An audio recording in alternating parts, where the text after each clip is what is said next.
types, or more maybe 2. But my dad taught me this. Like DVDs made in England or across seas a lot of times don't work on DVD players for American DVD. Right. Yeah. Yeah, that's probably what it is. Sometimes you can program your DVD player to accept all regions. There's like these little hacks, but I don't know about Blu-rays. So it's kind of crazy that doesn't have a Blu-ray release. Yeah. No. They need to do like a 30th edition special release or something. Or that's one of the bigger movies that I can think of that doesn't have one. Yeah. Kindergarten Cop didn't have one up until not too long ago. I just bought a Blu-ray of Kindergarten Cop today. Yeah. It was on sale for like super cheap at some website I'd never heard about, but Derek told me about it. Oh, really? Nice. Yeah. So I'm going to add that one to my collection. I don't have that. I don't think on Blu-ray. You have seen it, right? Oh, yeah. I see. Okay. That's what I thought, Arturo. He was a little concerned you hadn't seen it. No. Yeah, I've seen it. You mean True Lies? Yes, True Lies. Oh, yeah, I've seen that one too. Yeah, I thought you meant Kindergarten. Oh, yeah. Sorry. Yeah, I've seen True Lies. I think twice now. So only twice. Wrong with you? Yeah, I mentioned this to everybody else, Corey, but I went in kind of thinking it was going to be, pretty like serious, and then it ended up being where it was more like had more comedic stuff mixed in with the serious actors. I'm like, okay, I wasn't expecting. Funny. I guess. I don't know. I was gonna say with True Lies, it's like so many movies try to do what that movie does, which is just be like a funny action movie. But that movie does it perfectly. It's like a masterclass in that genre or whatever. Which is like every year there's probably dozens of movies that come out just trying to do that. Essentially what that movie does. They don't really make action movies like they used to, I feel like. I mean, that might be a cliche statement, but I think it's true. Feels like it's true. Yeah. I mean, there's like The Rock, but even his movies are not. Well, a lot of them aren't like big releases anymore. There's a lot of like low tier. You don't really hear about them, but they come. They're not as big deal anymore. Yeah, and it seems like with The Rock, it's like there's no personal connection, or at least for me, to him, like Arnold. Yeah. I don't know how to explain it. He can't capture Arnold's magnetism. I just don't. I like The Rock, but he just doesn't. I mean, he's the only action star I can think of. Is why I'm going to him. Right. Like new action star. Like like for this day and age. Well, really. Chris Pratt is sort of kind of becoming something like that. Yeah, I guess so. I think Jason Momoa and Dave Bautista. Jason Momoa, yeah. They're not as big names as Arnold, but they're like. I think The Rock's the biggest name for sure. For sure, The Rock for name value. Yeah, and he's no Arnold, but he is. I do like him. Yeah. He's fun to watch. Yeah. I'm gonna go see Jungle Cruise this Thursday night. Yeah, I do kind of want. I would watch that. I'm curious about that. Does look good. It's kind of got the Pirates of the Caribbean feel to it. I don't know if releases have dropped for that yet, but another thing that actually surprises me that I'm going to go see that I wasn't expecting to see is The Green Knight. I've heard that that's spectacular. Well, these are official critics that say it, so that doesn't really mean anything. But there are people that have seen it already. Maybe they've had access to advanced screeners, and even they are saying that it looks pretty good. So I'm going to go see that early Friday. That one? Has any reviews come out on Jungle Cruise yet, or no? I have not seen if any have dropped. I'll check right now. Yeah. Green Knight does look really good, and I feel like A24 has been on a roll with their films lately. A24, okay, yeah. Corey, reviews have come out. The regular critics aren't loving it overly much. They're giving it a 70%. Okay, well, I mean that's decent. That's only 79 reviews. I have a feeling the audience will probably enjoy it, but probably. Oh man, I haven't even heard of this Green Knight movie, and it looks kind of cool. I did a reaction to the trailer for it well over a year ago, and I was like, okay, well, maybe I'll see it. But then I've started just hearing this buzz about it, so I'm thinking I'll go see it. Yeah, any A24s like, I mean, usually a hit for me, but they can be hit or miss. Yeah, like Midsummer. Yeah. Oh gosh, I didn't really like that one. That was too violent. Hate that movie. Weird. That was my favorite movie of 2019. Oh my gosh. I mean, it's almost some people really like it. I get it, but it's like overtly. I stopped halfway through because it was too disturbing. Like I just don't like disturbing. that was that. It was just really. It was out there and ridiculous. And Florence Pugh annoyed the hell out of me in that movie. But she's really good. She's really good in Black to Widow. the point, like I didn't like her character at all, and so I was transferring that dislike onto her as an actress because and I was like, so I wasn't excited about seeing her in Black Widow. Then I saw her in Black Widow, and she was the best part of the whole movie. Right. So Really I mean, she is a really good actor. Most A24 movies I see, I do like. So I don't want to be like that guy who doesn't like anything like that. But I know some are kind of artsy. But Yeah. mid 90s. I don't know if anybody's seen that here. It's a pretty good one. What's it called? In mid 90s, Jonah Hill directed it. It's really just about a mid-90s. bunch of like kids in the mid 90s that skateboard, but it's kind of like a coming of age type thing. Either way, like The Sandlot. But yeah, I was gonna get us back to the Lion King. I know. Here we are. We jumped way off. Lion King We're so came bad. out. Okay, so that's number one. Yeah. That was That made a lot of money. 763 million. No, good movie. Yeah, million. Really good movie. 2 or 3 times.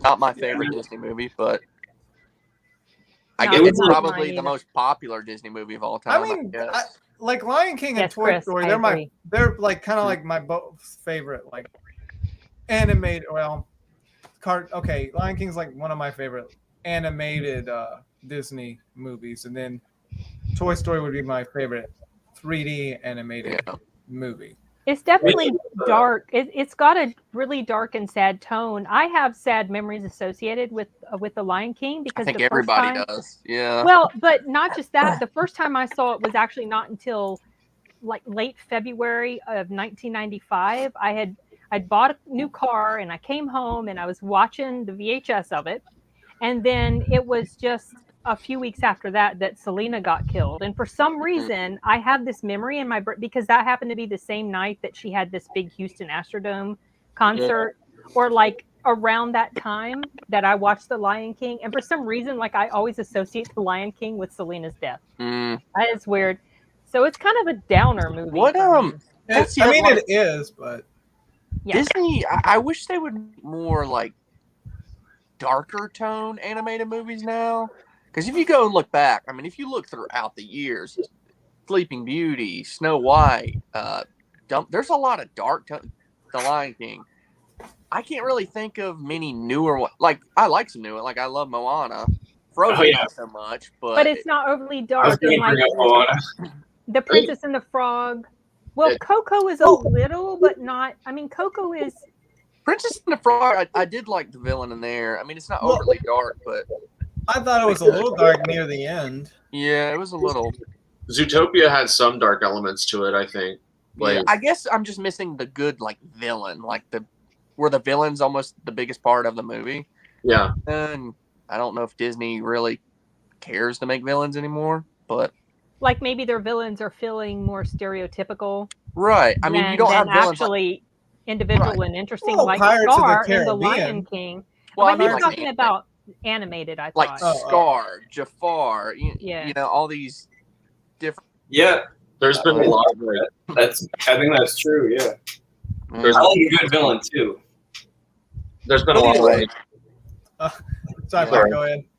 No, I was gonna say there's been a lot of like retrospective film articles discussing about how there's a huge difference there's a huge difference in quality between Disney villains back then versus Disney villains now. Like, however, like now the ones are more forgettable. Right. Yeah. But people were saying that about Marvel too, and it seems like they've kind of picked the ball up on that.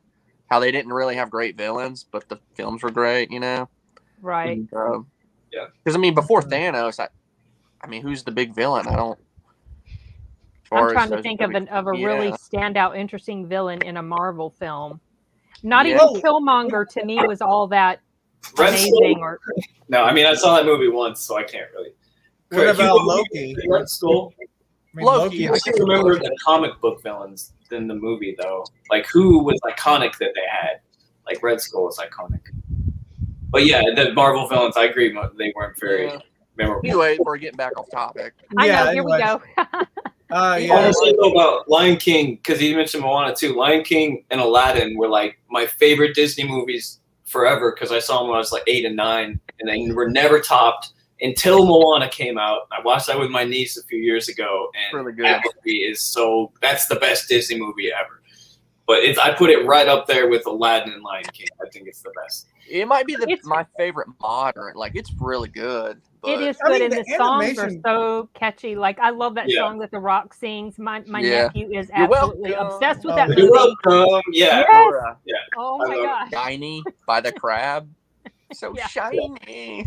Did you see the post-credit scene of that after like Moana? Did I we? don't know. They, I don't they, know. I They did- didn't know there was a post-credit scene.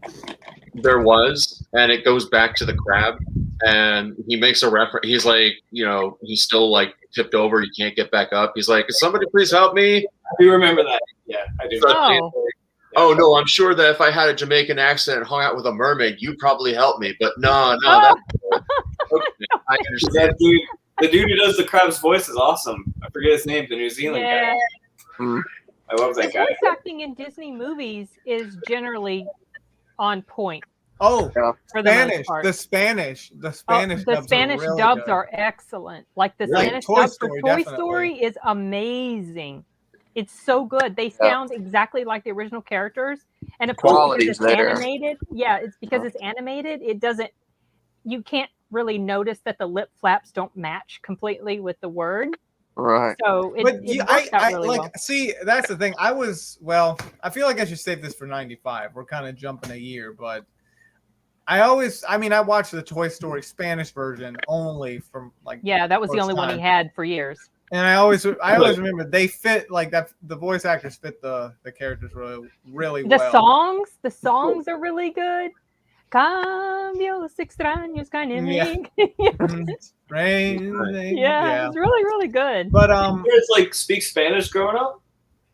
I didn't know that. Well, his Hello? father talked to Hello? him in Spanish, and then at some point he stopped because Arturo was a late speaker, and his dad was worried that he wasn't going to learn English.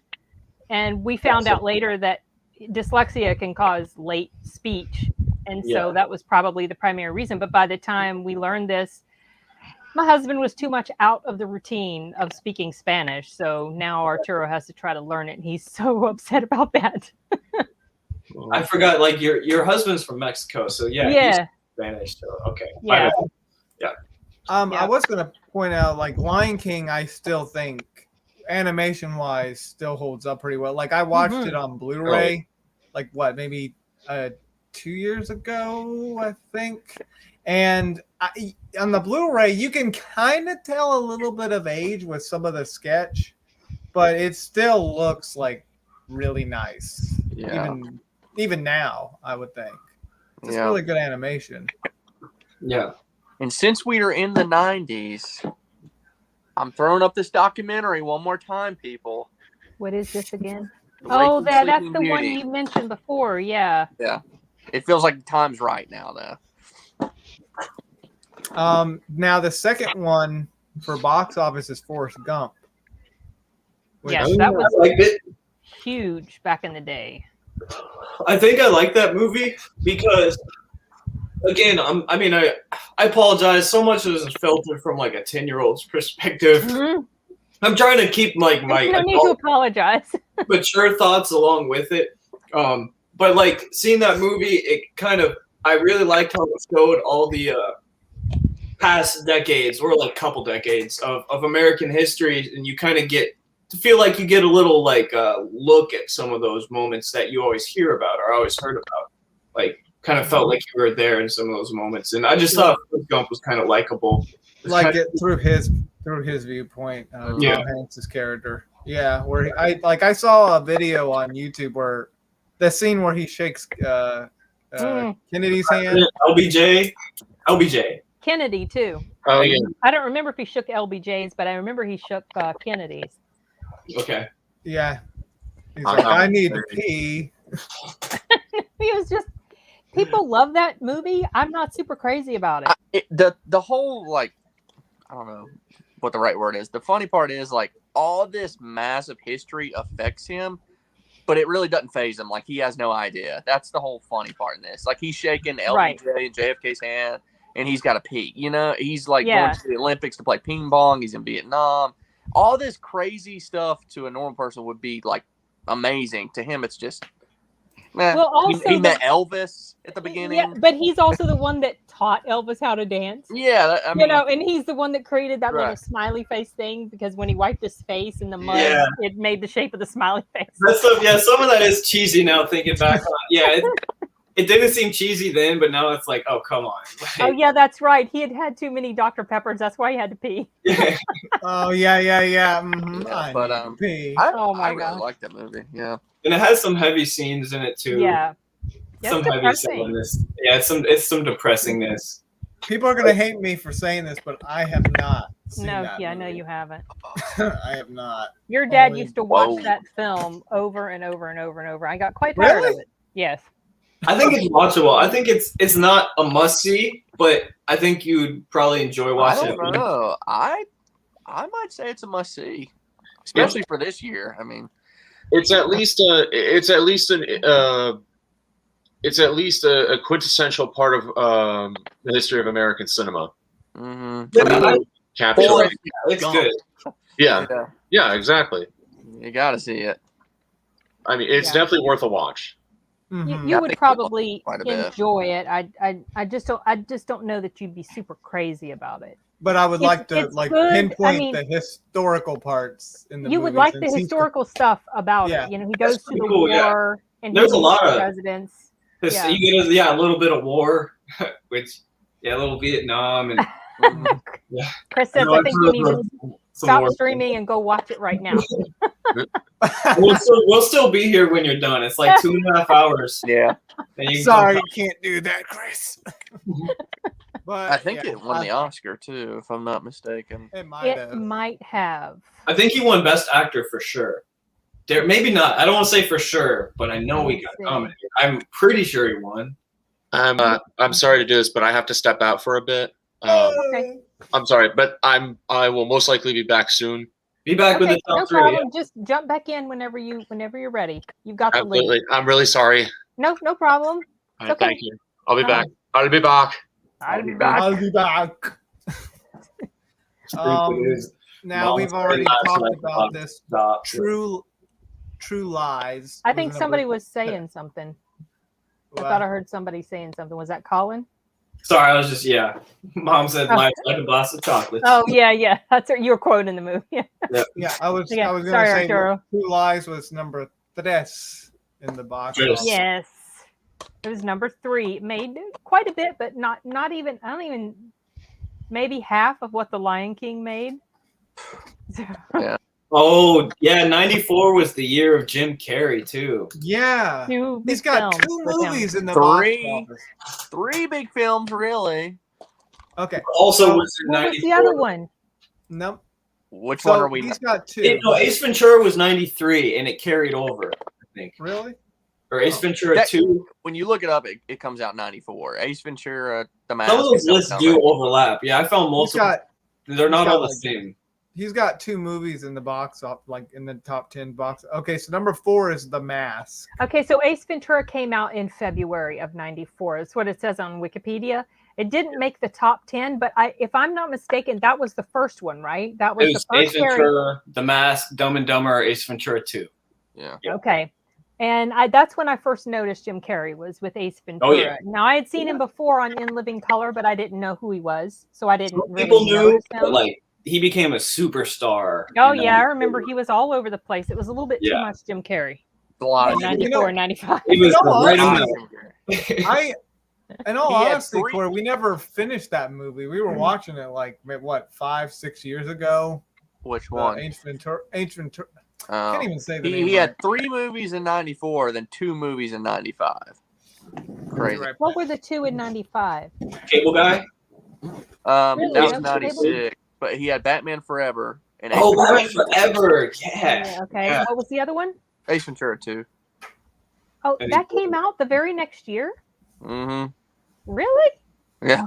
Oh, wow, I didn't realize it was that fast. A lot of Jim Carrey in a little bit of time. I know. I remember them. It was like the market was saturated with him, and I started to get tired of him quickly. They were. I mean, he's like the Arnold of comedy back. Like Arnold was the huge box office forever. Yeah. I think I love Jim Carrey, man. He was my really. A lot of people really like him, and I've mentioned before that I see similarities between his style and Ryan Reynolds. Like they kind of remind me of each other. Because Ryan Reynolds has this similar type of sort of sarcastic, dry humor that Jim Carrey has. I think in a lot of his comedy. Jim's got the more physical. I don't see that. I see it. I noticed it as soon as the very first time I saw a movie where I paid attention to Ryan Reynolds was in the movie Just Friends. And he reminded me so much of Jim Carrey. Like with his little sarcastic side. My husband even noticed it. He says he's a copy of Jim Carrey.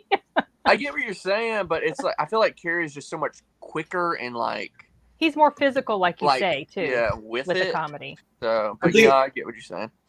For me, I think of Jim Carrey as going over the top, and then with Ryan Reynolds, I think of him as like keeping it just restrained enough to a little bit pulled back, and so that's probably why I gravitate more toward Ryan Reynolds' brand than Jim Carrey, because to me, Jim Carrey is just so over the top. Plus, it didn't help that he was in ridiculous, like Ace Ventura and Dumb and Dumber. I'm just like, I can't. But I knew that was I hate that movie. I knew that was going to happen. I actually really like him in Liar Liar. That's my favorite Jim Carrey movie. I think he's excellent in there. As much as I love Dumb and Dumber, I think The Mask is the more nostalgic movie for me. I think I watched that one. I had that on tape. I mean, watched that all the time. Me too. Nostalgic for me. Yeah, we had the VHS and constant replay of The Mask. I was going to bring that back around about The Mask. I saw that a few years ago. I would probably rather, like, if I were to pick, I mean, I would rather maybe watch The Mask, because I also remember, like, Mom, Dad would watch that. Oh my goodness, he loved that film. Dumb and Dumber. Yes, I think he watched Dumb and Dumber more, but he did really enjoy The Mask. He liked the villain in The Mask. It's interesting. I mean, like, Jim Carrey, like he's, I guess you could say take Liar Liar's Jim Carrey mixed with his crazy acting in, like, let's say Dumb and Dumber, or I can never say the other movie's name right. Ventura. Yeah, that one. And you put it in Mask, and you get The Mask. Wait, you get it? Well, he's got a little bit of a sweet side with like this normal person, Jim Carrey, and then you put the mask on, and it's like ultimate Jim Carrey. Yeah. But he also shows a bit of his dramatic side in The Mask, because he shows the more sort of, you feel kind of sorry for him. Because he lives just a regular life. What, like he works at a bank? Yeah, he's like a normal, boring guy. Yeah, he's not like crazy all the time like his other characters. Right. Only when he's The Mask. People like treat him like crap, I think. Yeah.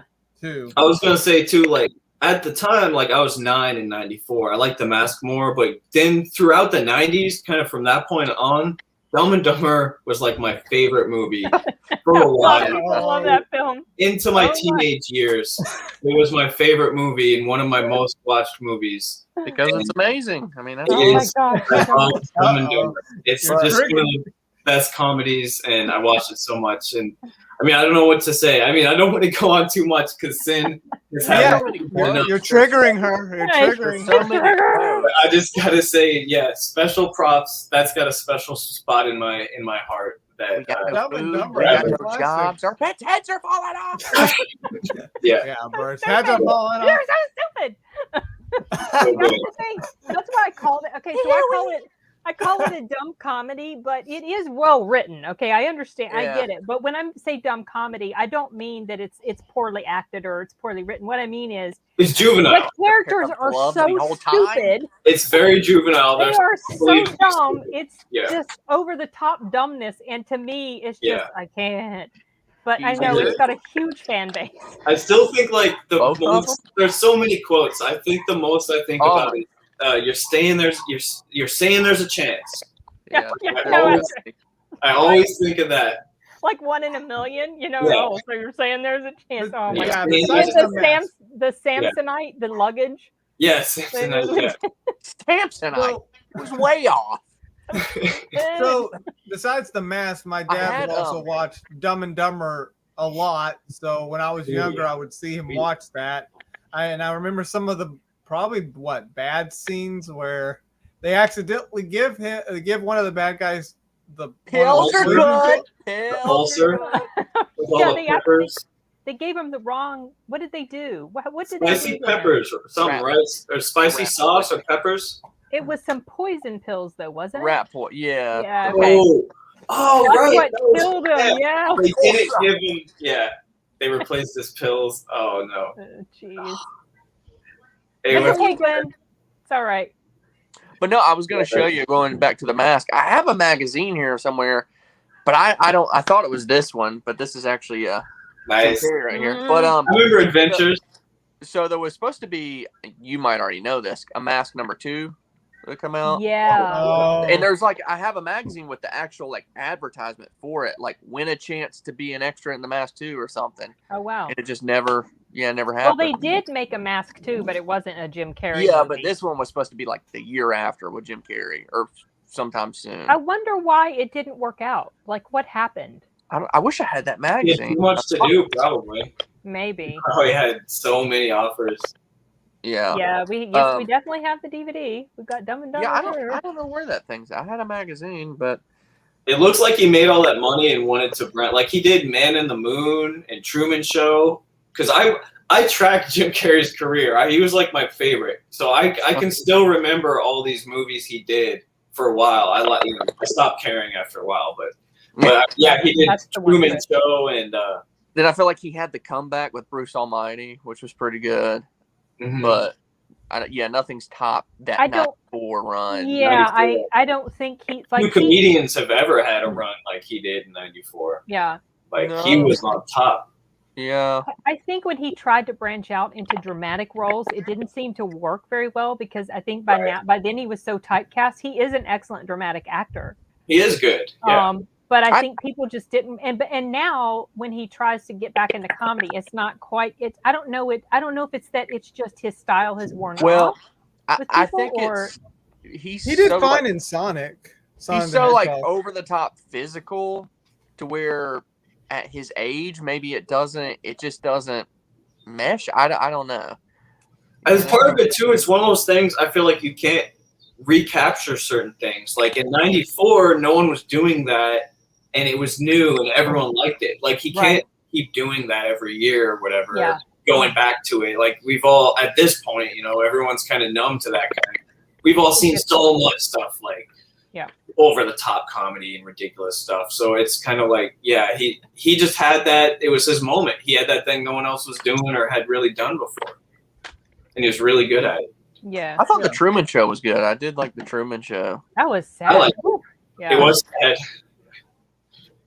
That was one of his serious roles, I think. It's probably his most, or maybe his best one. What? A lot of people like, what's the one that came out in 04? Is that 23? No. That number? Eternal 04? Sunshine of the Spotless. I've heard that's really good, but I've never seen it. You've never seen it. It's a huge hit. Yeah, I always see it on best of. I always like to look at best of the decade, best of the whatever, and that pops up all the time. And it's just a romance movie. It's sad and it's romantic. And yeah, I guess he was good in it. But You work at the Stanley Hotel? Isn't that cool? That's the haunted one. Oh, that is awesome. Wow.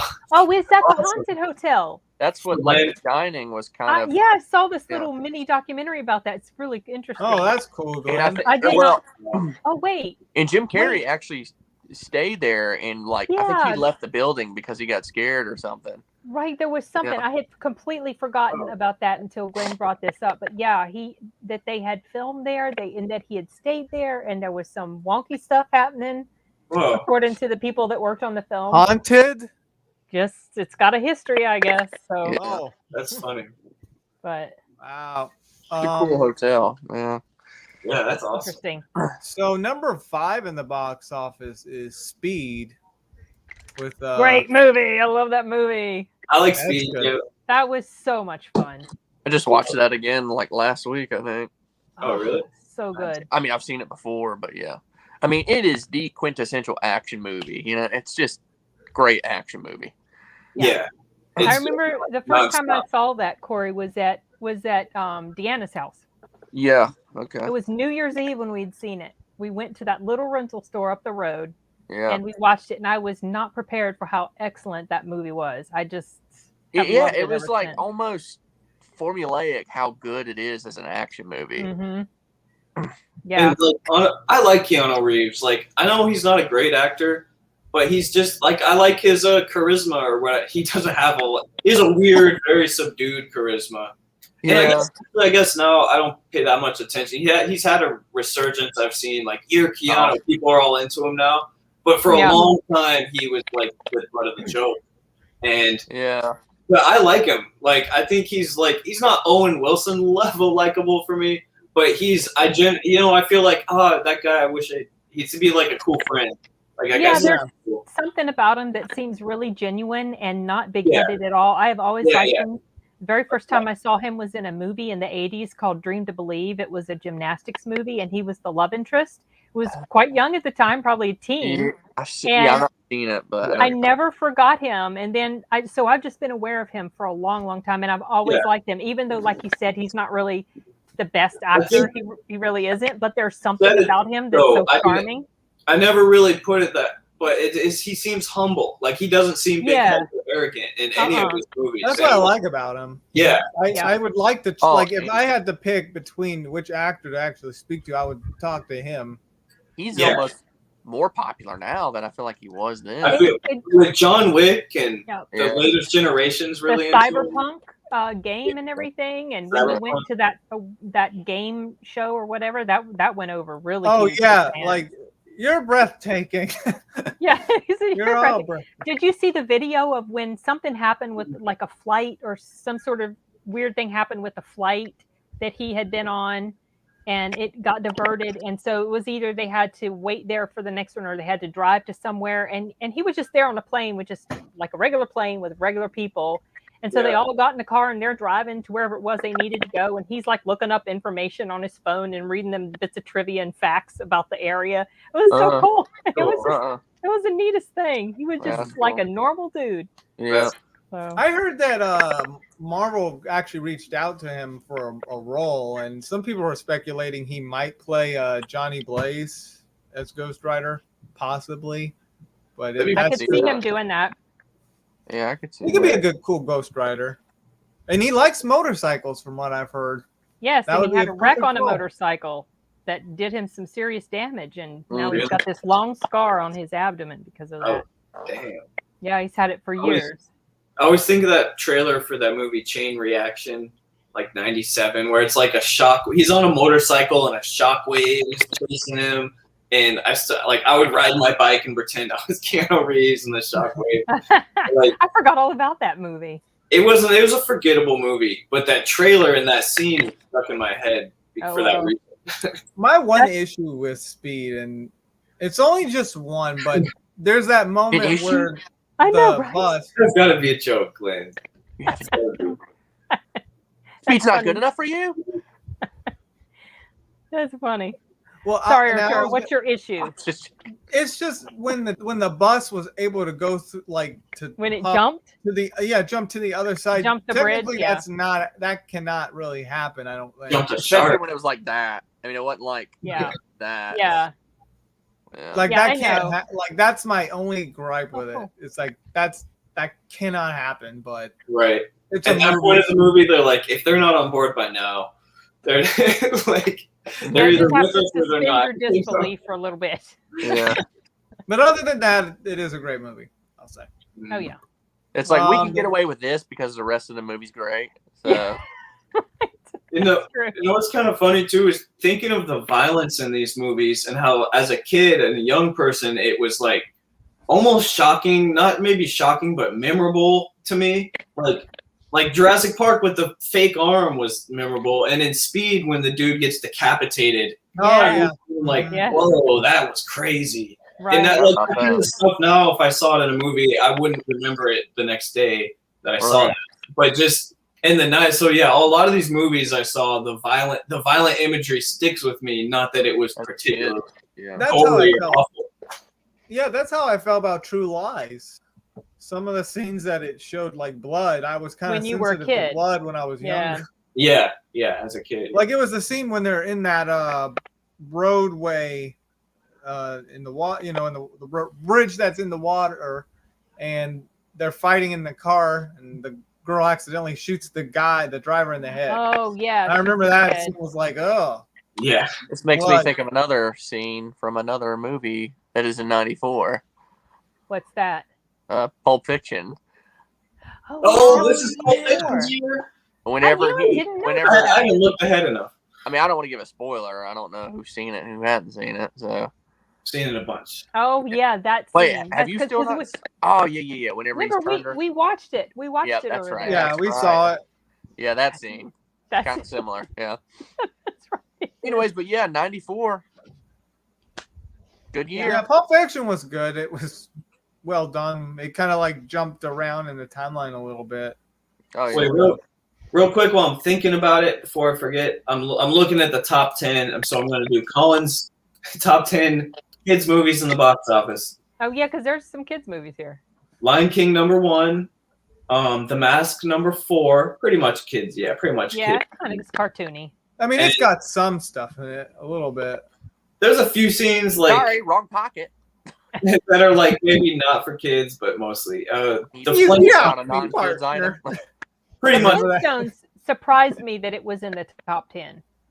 Yeah, I didn't remember it being that popular. I remember it, Me but not. either. I guess because not of big. kids, and maybe the parents of kids that remember it from when they were kids, they went to go see it. But I thought it was kind of considered a flop, but I might be misremembering completely.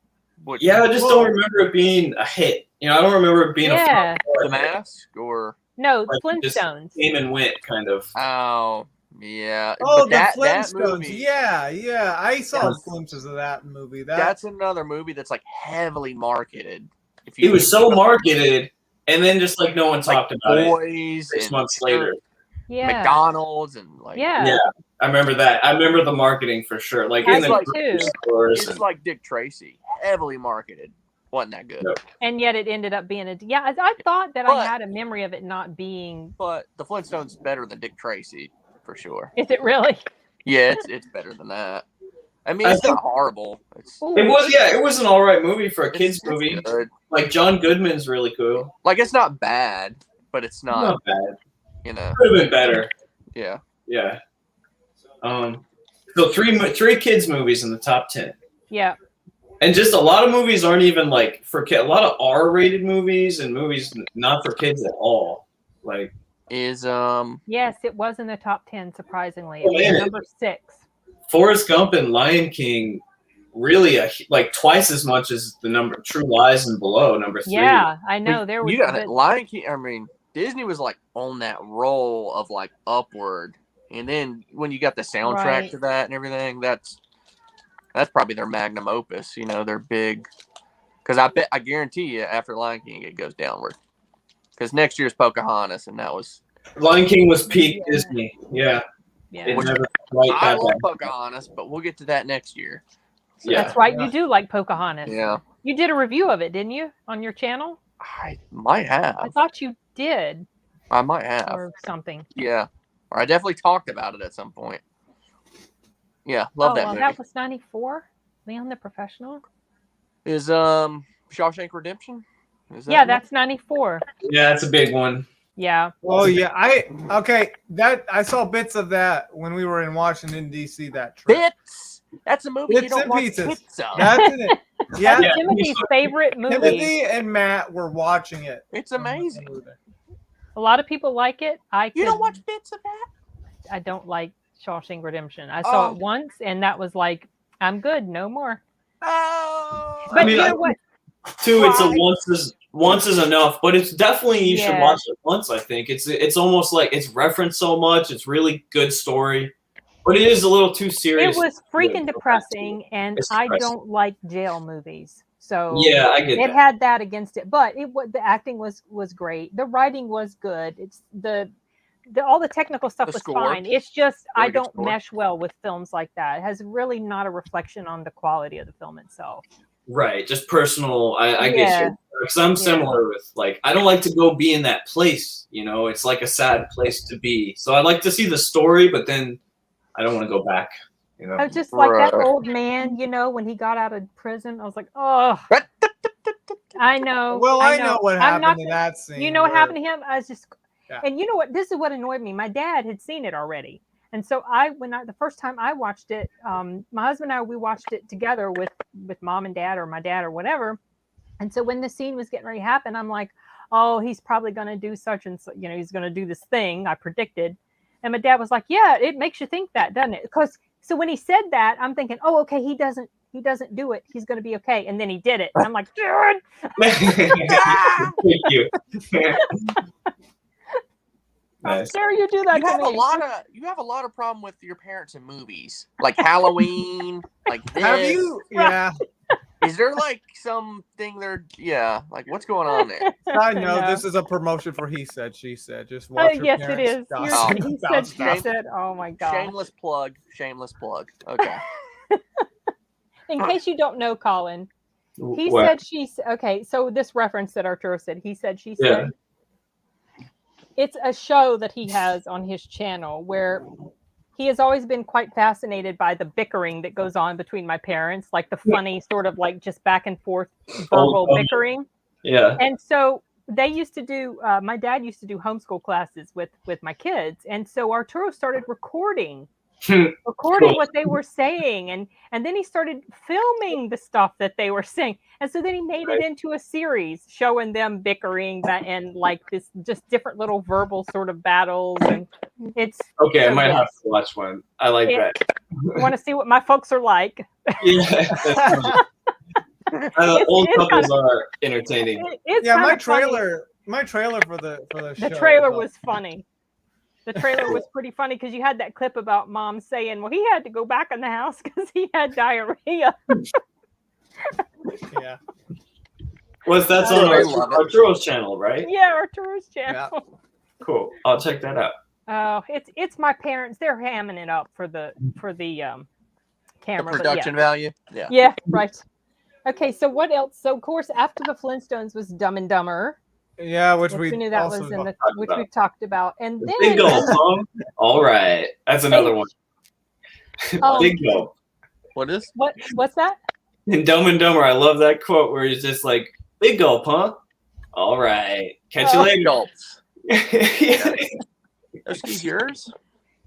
Both of them? Oh, guys, just keep it up. You're triggering my mom. Oh no, we have not talked about Clerks, but my brother We will. We should told talk me about to told me to mention Clerks so that I could It's a use classic. that. I could use that as a doorway to bash Kevin Smith. For No, what he did to He-Man and the Masters of the Universe. I don't mind if you bash Kevin Smith, but I don't. Man, see, I want to talk about Masters of the Universe with you now. Like, I need Colin, to. I was not happy with that. I want to know why, because I really liked episodes 1, 2, and 5. I liked it. I liked episode 1, and then after that, it kind of went downhill. Oh, I've been hearing stuff For me. about that. Did you just? I have my review is going up for it tomorrow because I So I'll filmed it just last wait. night. We'll just wait. You Yeah, don't it's wanna just I do kind of spoil go it. into some detail as to what it is, why fans are And generally another thing is, unhappy. what is up with Kevin Smith? I'm seeing this stuff go around about him and the Masters of the Universe. Okay, because he's getting such a backlash for what happened with that Well, he show. produced Well, and wrote it. He yeah, produced and wrote it. he also misled the fans. Okay, because Oh, the fans were concerned that I think they'd been hearing because some stuff had been leaking out that it was really not primarily going to be about He-Man. It was going to be about Tila for the most part. And so he straight up he told a story. He says, oh, Tila has a big part in it, but it's all about He-Man. And it was not at all. So people are aggravated by that, you know, and so Yeah, he's reacting not very kindly to the backlash he's getting. And so then that's pissing people off even more. And it's just so Man, That's why I don't pay attention to that stuff because it ruins the Right. And see, I didn't material. either. You know, I stayed away from that before I watched it, like I did with Wonder Woman 84 and like I did with Black Widow. I didn't pay attention to that. But then you had to go find out what people So I went and watched it first. I do that too, yeah. And then I was like, oh, I think I can see why people were upset. And then I started looking at reviews and I was like, okay, yeah, it's definitely, this is how I feel about it. So, and I guess you could say he was calling out somewhat Clownfish TV, which didn't make him well, they look had any inside better. information. That's where the inside information came from, was from them. Yeah. So, and that didn't make him look well either from what I saw. But see, the line that you have to kind of carefully walk with this stuff that happens is how to distinguish between when something's true and when something's just rumor and speculation. And a lot of times when something's just rumor, certain people on the internet will take it and run with it like it's fact, and then they'll turn a bunch of people against something when it's not even accurate. Yeah, like Clownfish so, TV, so far they've been a bit more faithful to what they're showing. Maybe I'll listen to them from now on instead of anybody, all the other. Because okay, whatever. Sorry, we're getting off base. I got on a Kevin Smith rant. Oh yeah, well that's on me. I brought it up, but they were in the business at the time, so that's probably why they know a little more. Okay, that could be. So I've heard of Clerks, Joe, but I've never seen it. Have you guys seen it? Yeah, it is a classic. I agree. I mean, what's it about? It's two guys that work at, one dude works at a video store, one dude works next door at a gas station, and they just work and hang out and talk about, like, it's their boring lives. It's like very relatable, like two normal guys working minimum wage jobs and they're clerks, and it's like they hang out, next door during work, after work, or whatever. I guess it's all during work, but like on breaks or whatever, kind of back and forth and talking. And it's been a while since I've seen it. I watched it a few times. I was really into Kevin Smith as a teenager and his early movies because he was kind of different, like with Clerks and his early stuff. He's kind of more like more of a real kind of comic. Like it wasn't so Hollywood. Like now he's gone on to make more Hollywood stuff. And there's also a lot more people doing the kind of thing he was doing. But in the 90s, it was a little fresher. And so, yeah, Clerks is one of his best movies, and it was like the cheapest, easiest, simplest one.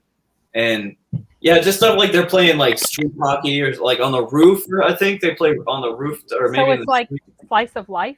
Just slice of life. Yeah, it's just it's just shooting the shit, and it's just funny, and yeah, it's a good movie. It's easy to watch because it's relatable like that. Like there's no real plot, or it's not Hollywood at all. It's just What about the second one? Was that as good as the first? No, man, that was different. I mean, I saw that once, and it was years later, and it felt like they were trying to recapture it, and maybe in some ways they did, but it felt like that they also kind of brought like kind of over the top comedy stuff that they did just so they could. Unless I'm misremembering it, I thought it was skippable. Well, I think he recently announced that Clerks 3 is getting ready to go into production or something. Oh man, so, I don't know. Did you see Clerks 2, Corey? Do you remember? I've seen Clerks 1 time, and at the time, it was okay. I think I would like it more now if I watched it, but I've not seen Clerks 2. Who's in that? No one famous. Well, wait, Clerks 1, because I mean, no one famous because the first Clerks, yeah. He made it with like independent. It was an independent movie basically. So he did someone mentioned that on the 35,000. Where is that? Yeah, right here. Yeah, $35,000. I think he's from New Jersey. I think it was in New Jersey. I mean, okay. But then, I think his second movie was Mallrats, which was my favorite movie, and that had like Ben Affleck and Stan Lee. I do want to see that. I've not seen that yet. I really do want to see that. I think Mallrats is great, and I think it's really great because of Jason Lee. Like it's like I consider myself a slacker if I had to define myself. Like in the teenage high school cliques, I was the slacker clique, and like Jason Lee in Mallrats is like one of the ultimate slacker characters. Like, he was really good. Yeah, I need to check that out. So is that number the one with 8. Alicia Silverstone in it, or is she in something else? Clueless, you might be thinking of. She's in Clueless. No, there was something. Okay, yeah, I know she was in that, but I kept somehow I kept thinking she was in Clerks or in Mallrats, but I might be completely. I mean, Mallrats has a bigger cast for sure, but I don't know. Okay, I was gonna say never mind. Sorry, go ahead. Number 8 was 4 Weddings and a Funeral. Yeah, was that the one with Hugh Grant in it? Sounds right. Yeah, it's a British romantic comedy. I don't know if I ever saw that, but that might be the first time I became aware of him as I don't an think actor. there's any Hugh Grant movie that I like, but I've not seen that many. So, Yeah, have you seen The Gentleman? Oh, okay. Yeah, I want to see that. Yeah, the new. Oh Maybe. yeah, No. Corey, The Gentleman's He's really really good. funny in there. Guy Ritchie directed it. okay. He's like my next favorite director alongside Quentin Tarantino. Top. Yeah, notch. no, I've not seen it. Oh, he's not like the star of it, but he's in there. I think you would probably like it. I know he's in Maybe that's just what like I'm a thinking cult of. movie I was wanting to see from the 80s, Layer of the White Worm, but I've not seen it yet. It's like a young Oh, Hugh, that sounds familiar to me. I like don't a cult remember. horror type. Okay. Anyways, think that's 80s, not 90s, so I know we're way off the 80s now. yeah. The Bad. next one was Interview with a Vampire. Mm, Oh wait, is that Yeah. the one that Tom Cruise and Brad Pitt are in the same movie? yes, and a young Kirsten Dunst, Oh yeah. a little And child. Banderas. Yeah, and Banderas. I remember in there. I think she had her character. She has a Had lot to- of. Go ahead. Well, her character had to kiss Tom Cruise. I think it was Tom Cruise or I can't remember. She had to kiss one of the guys. And I remember, it wasn't like a hot, steamy kiss, and I don't even remember how much it really was on the lips or whatever. But I remember that caused kind of a stir because she was very, very young when she filmed that. Yeah, it's kind of weird. But in the movie, she's like very, very old.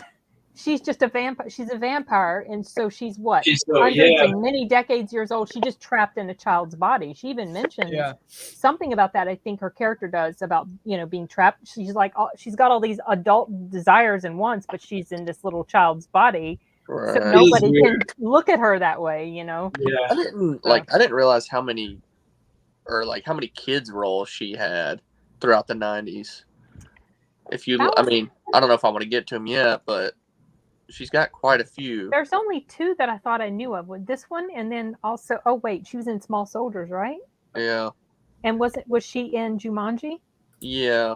Oh, was that 94? I love Jumanji. It's I not don't think it was. Yeah, I think it just was we're 96. jumping ahead. Yeah. Okay. She's also in the Tower of Terror movie, which was straight to VHS, but based on the ride. Yeah.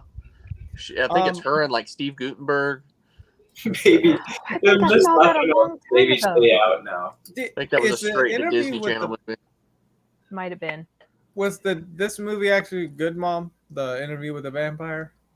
I've seen it once, and a lot of people really, really like it. And it's about vampires, right? So you would think I absolutely loved it, but for some reason, don't. I was not enamored with it. It's not bad, and I think it's worth a watch. It's based on a novel by Anne Rice, which I have never read any of her books, but she writes she's written a bunch of vampire books.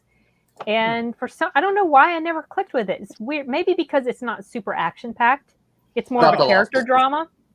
Yeah, it's not the Lost Boys. Yeah. No, it's not the Lost Boys. So yeah, I agree with you. Like, or I was like, Underworld. this should be great, and instead I was like, this is pretty good. Like, I yeah, don't know. It wasn't bad, but it wasn't really that memorable. I'd rather watch Underworld or Lost Boys.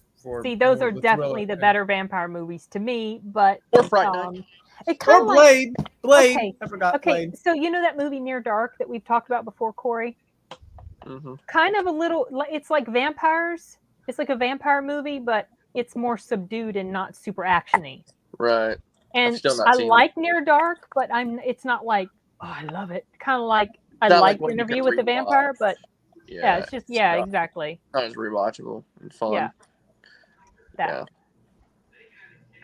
Yeah. See, Arturo is getting distracted by the Olympics. Yeah. That's Is why Katie he getting keeps old? turning around. Tell us if Katie gets a gold. Who's competing right now? Well, on this channel, nothing's live. It's showing them doing the gymnastics right now. Anything beats the hell out of vampires that sparkle. Yes, I agree with you there. Helsing beats Yeah, the I hell know, out of but like I would definitely prefer to watch Interview with the Vampire as opposed to Twilight. Yeah. And then the last one for the top 10 is Clear and Present Danger with Harrison Ford. That's based on a book series by Tom Clancy, and there have been multiple movies with that character in it, with different people playing that character. Yeah, I think you told me about that. Yeah, Is that any decent. good?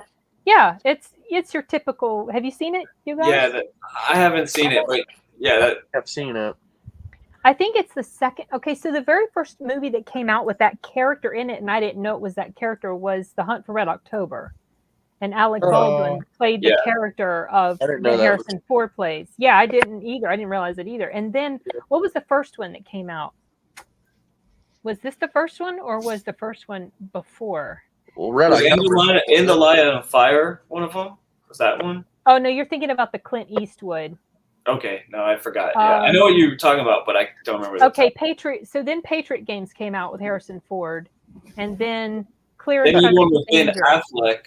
They had the one with Ben Affleck. And now John Krasinski, right, is doing the show on Amazon. Yeah, he's doing the show. And then there was also another movie that came out between the Affleck movie and the show on Amazon. And that one, Chris Pine plays the character. Oh, yeah. I'm thinking of like Tom Ryan or something. I don't know. What am I thinking? It is, I think it is Tom Ryan. Yeah, or the character of the character. Him or the other one.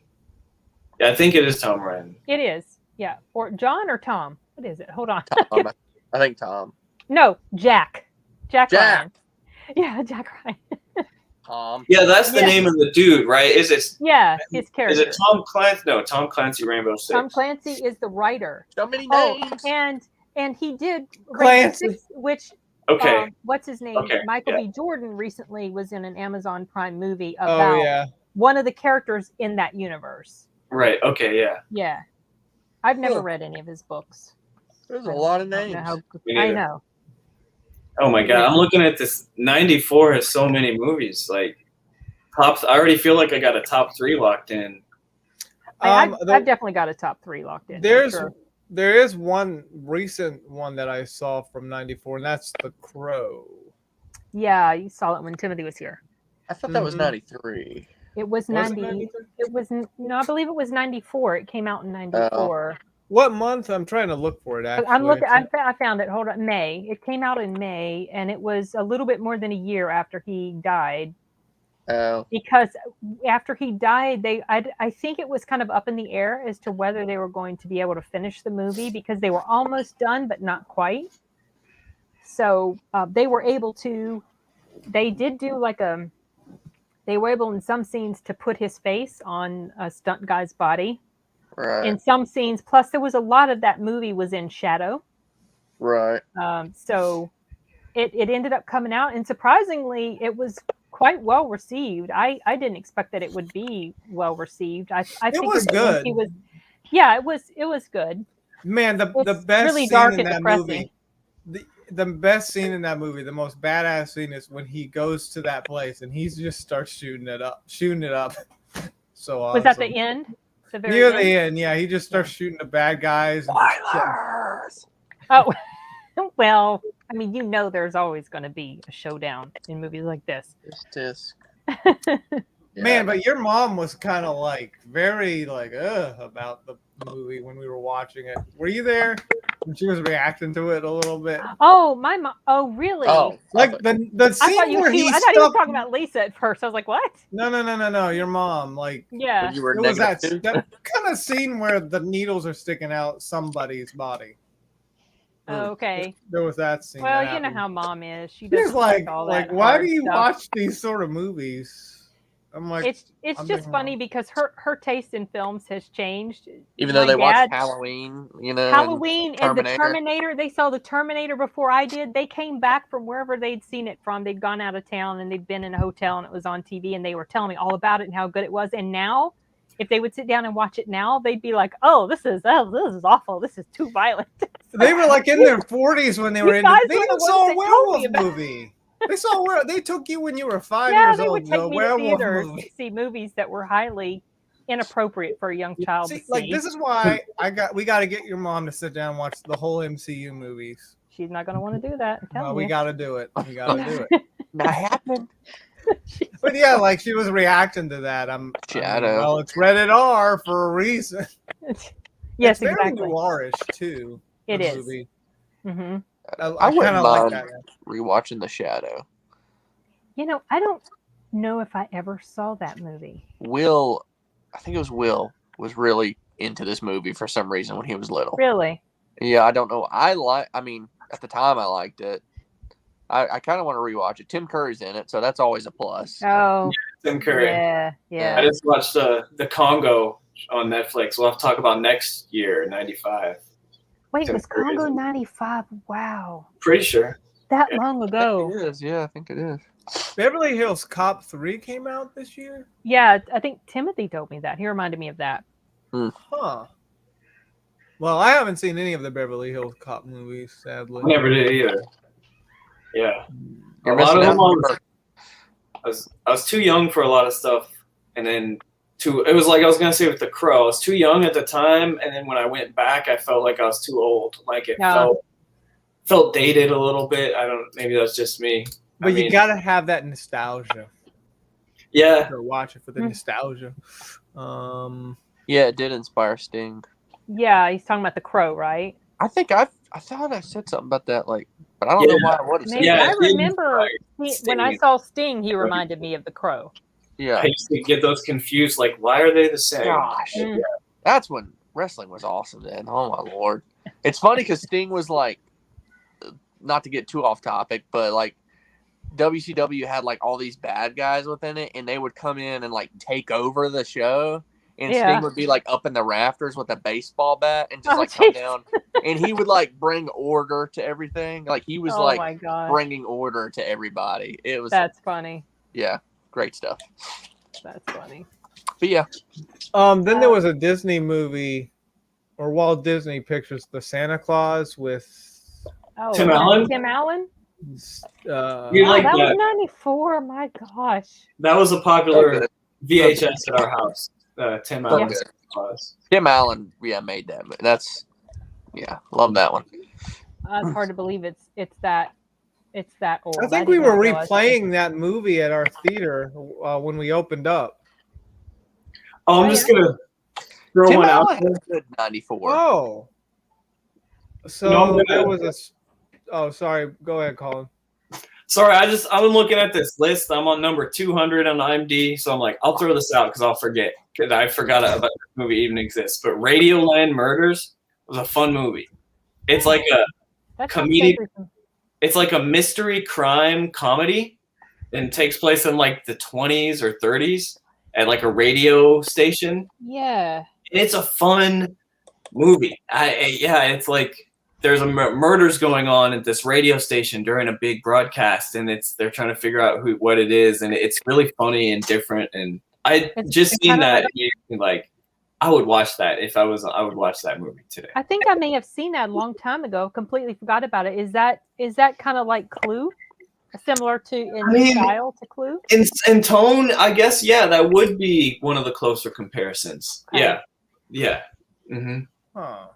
Yeah, That's a fun one. so many films that I was gonna say that the Street. Okay, there was two, I think, Street Fighter movies that came out. There was the live action one we got, and Jean-Claude Van Damme. Yeah, then there was the anime one. Yeah, Timothy was talking about the anime.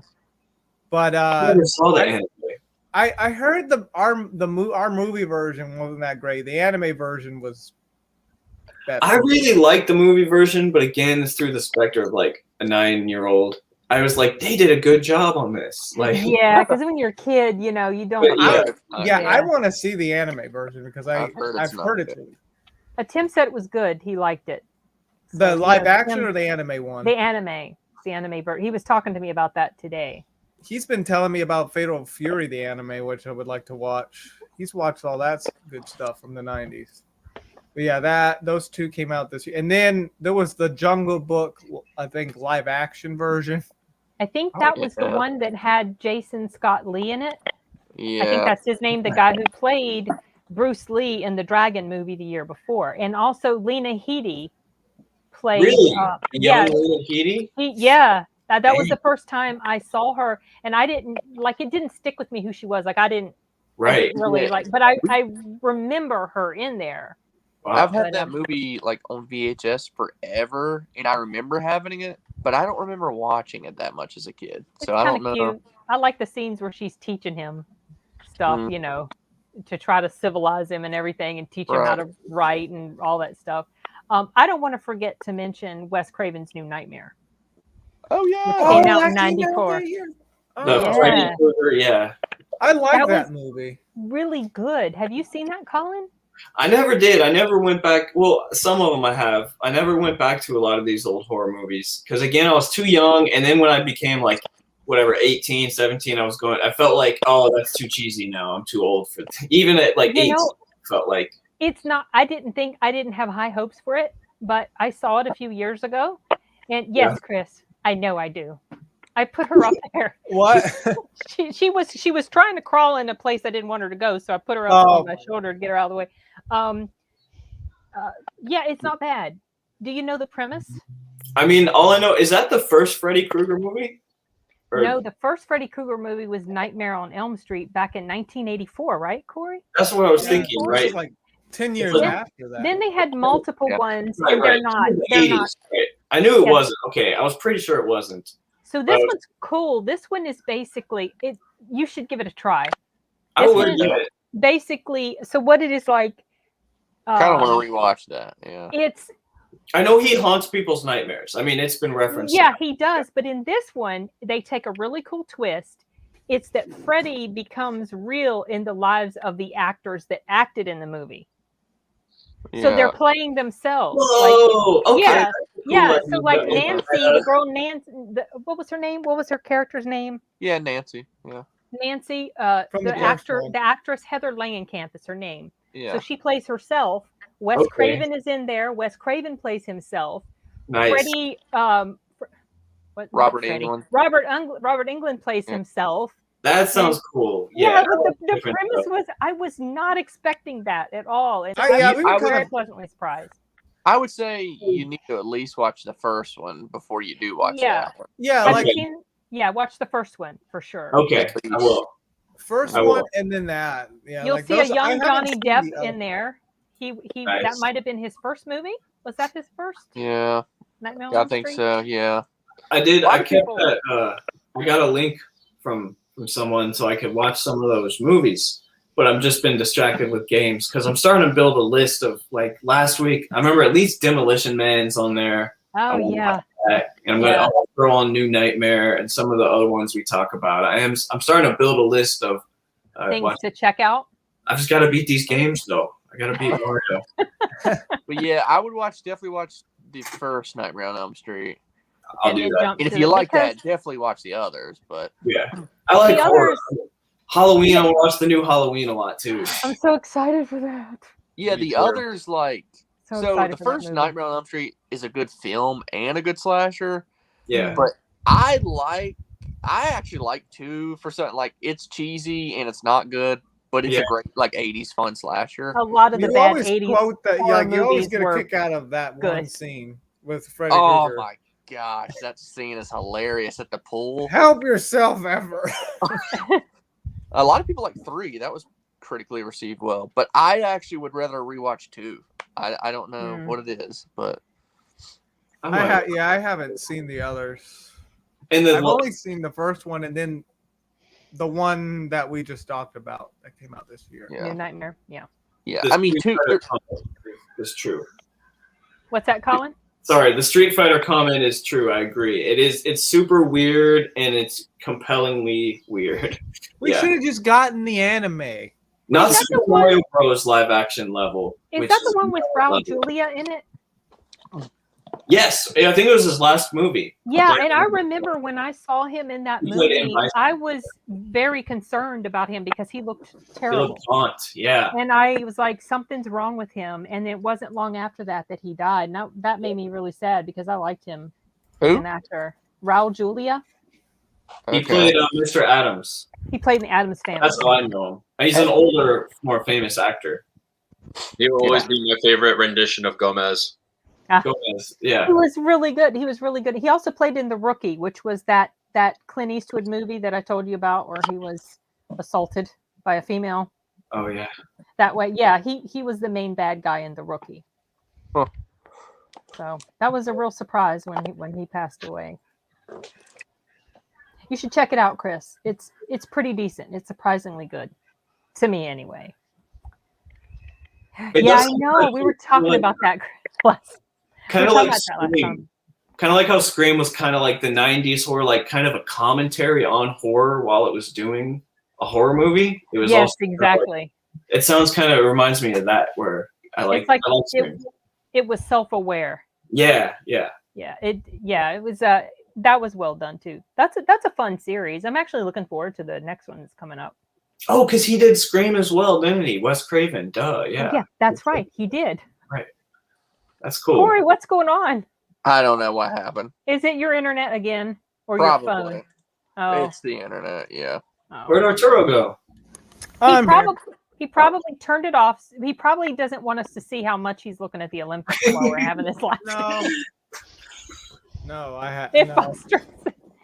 Yeah, Arnold Schwarzenegger in False Truths. This is True Lies. Nice. That's actually a cool title if you think about it. The name True Lies. I like that. There was a HBO TV movie called Fatherland. Has anybody heard of that one? I feel like I don't know. It sounds. Was that about Stalin or something? No, it's not about Stalin. It's a. Oh wait, from '94. Yeah, it's an alternate timeline. It's got Rutger Hauer in it. Yeah, it's I've some never- alternate World War II thing. I've never even heard of this. I don't Neither think. have I. Just found out. Okay. It's a failure of the D-Day invasion. In answer to your question, no, it does not.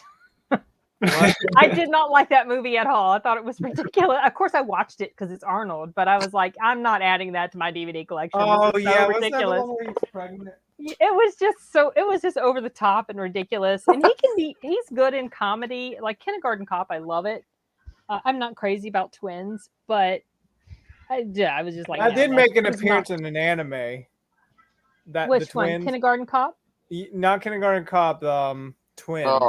Oh, twins. In that Blood Blockade Battlefront anime because it's set in New York and it's got all these pop culture references Not to from get from the 90s and Go ahead, Corey. 80s. not to get too off topic, but I missed '93.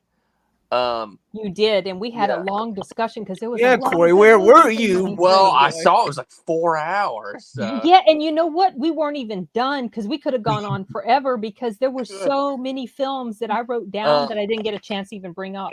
But I was going back to Arnold's comedy. Last Action Hero Yes. has to be the best. It is his most underrated movie, and maybe his best. Ben talked about that a lot. How it's really underrated. That's another one that I want to watch again. I'm gonna write. It's really good. Do it now, Colin. Colin. It's like another one of those. You know how we were talking about This is Scream way or ahead of its self-aware. time.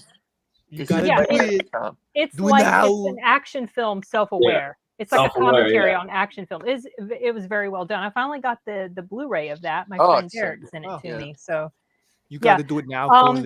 Go Chris, watch I'm writing it. it down right now. I did see Killing Gunther. Watch that one first. I've seen it only once, and Arnold's not in it a whole lot. I thought he was good in there. It's not my favorite Arnold movie, but it was How it dare was kind of you. like a black comedy. That was the way it came across to me. Killing Gunther, he plays a hitman in there, and some people are trying to kill him. It's basically Oh the yeah, premise of that it. Yeah. that looks funny. It was comedic in parts for sure. Yeah. We should bring up Natural Born Killers. Have you seen that yet, Arturo? It's a Tarantino screenplay. We no, haven't I talked about haven't that, seen haven't we? that one. No, That we came have out in not seen 94? that. You brought it up. Yeah, I see it on the list Yeah, it is on the list. because it's Written- Oliver directed by Stone Oliver directed, Stone. and Tarantino Actually- wrote it. And Robert Downey Jr. is in it. Mhm. Yeah. Wait, I've never really? seen it, It but says, yeah. I forgot he's in it. I remember the stars are Woody Harrelson and Juliette Lewis, and that's what I was thinking Arquette was. And they're like lover killers on the road. Yeah, I don't. If I've seen it, I've only seen bits and pieces of it. So It feels Tarantino, even though he didn't direct it. It definitely feels like you can tell he wrote it, because it's like over the top with violence, and it's about these criminals, and it's just kind of crazy, but it's one of those I saw once and I didn't love it like I do Tarantino movies, but it was, if you like that kind of stuff, it's probably an entertainment. it was before he got cleaned up. Okay. What part did he play, Colin? Because I haven't seen Dangerfield's it. So in there. I honestly don't remember RDJ. Is he That's one of really? those Yes, movies he I just is. saw once, like 15 years ago, and Okay. I liked it because I watched so many movies one time I wanted to see everything, and Yeah. I think I've smoked a lot of my memories away. But like, No, Colin, that's not good. I know I've seen all this stuff, but I don't remember all the I forgot RDJ was in that movie. You don't even have to be smoking stuff to forget things like Right. that. There's so many films I've watched that I only remember maybe like a little slice of it here and there.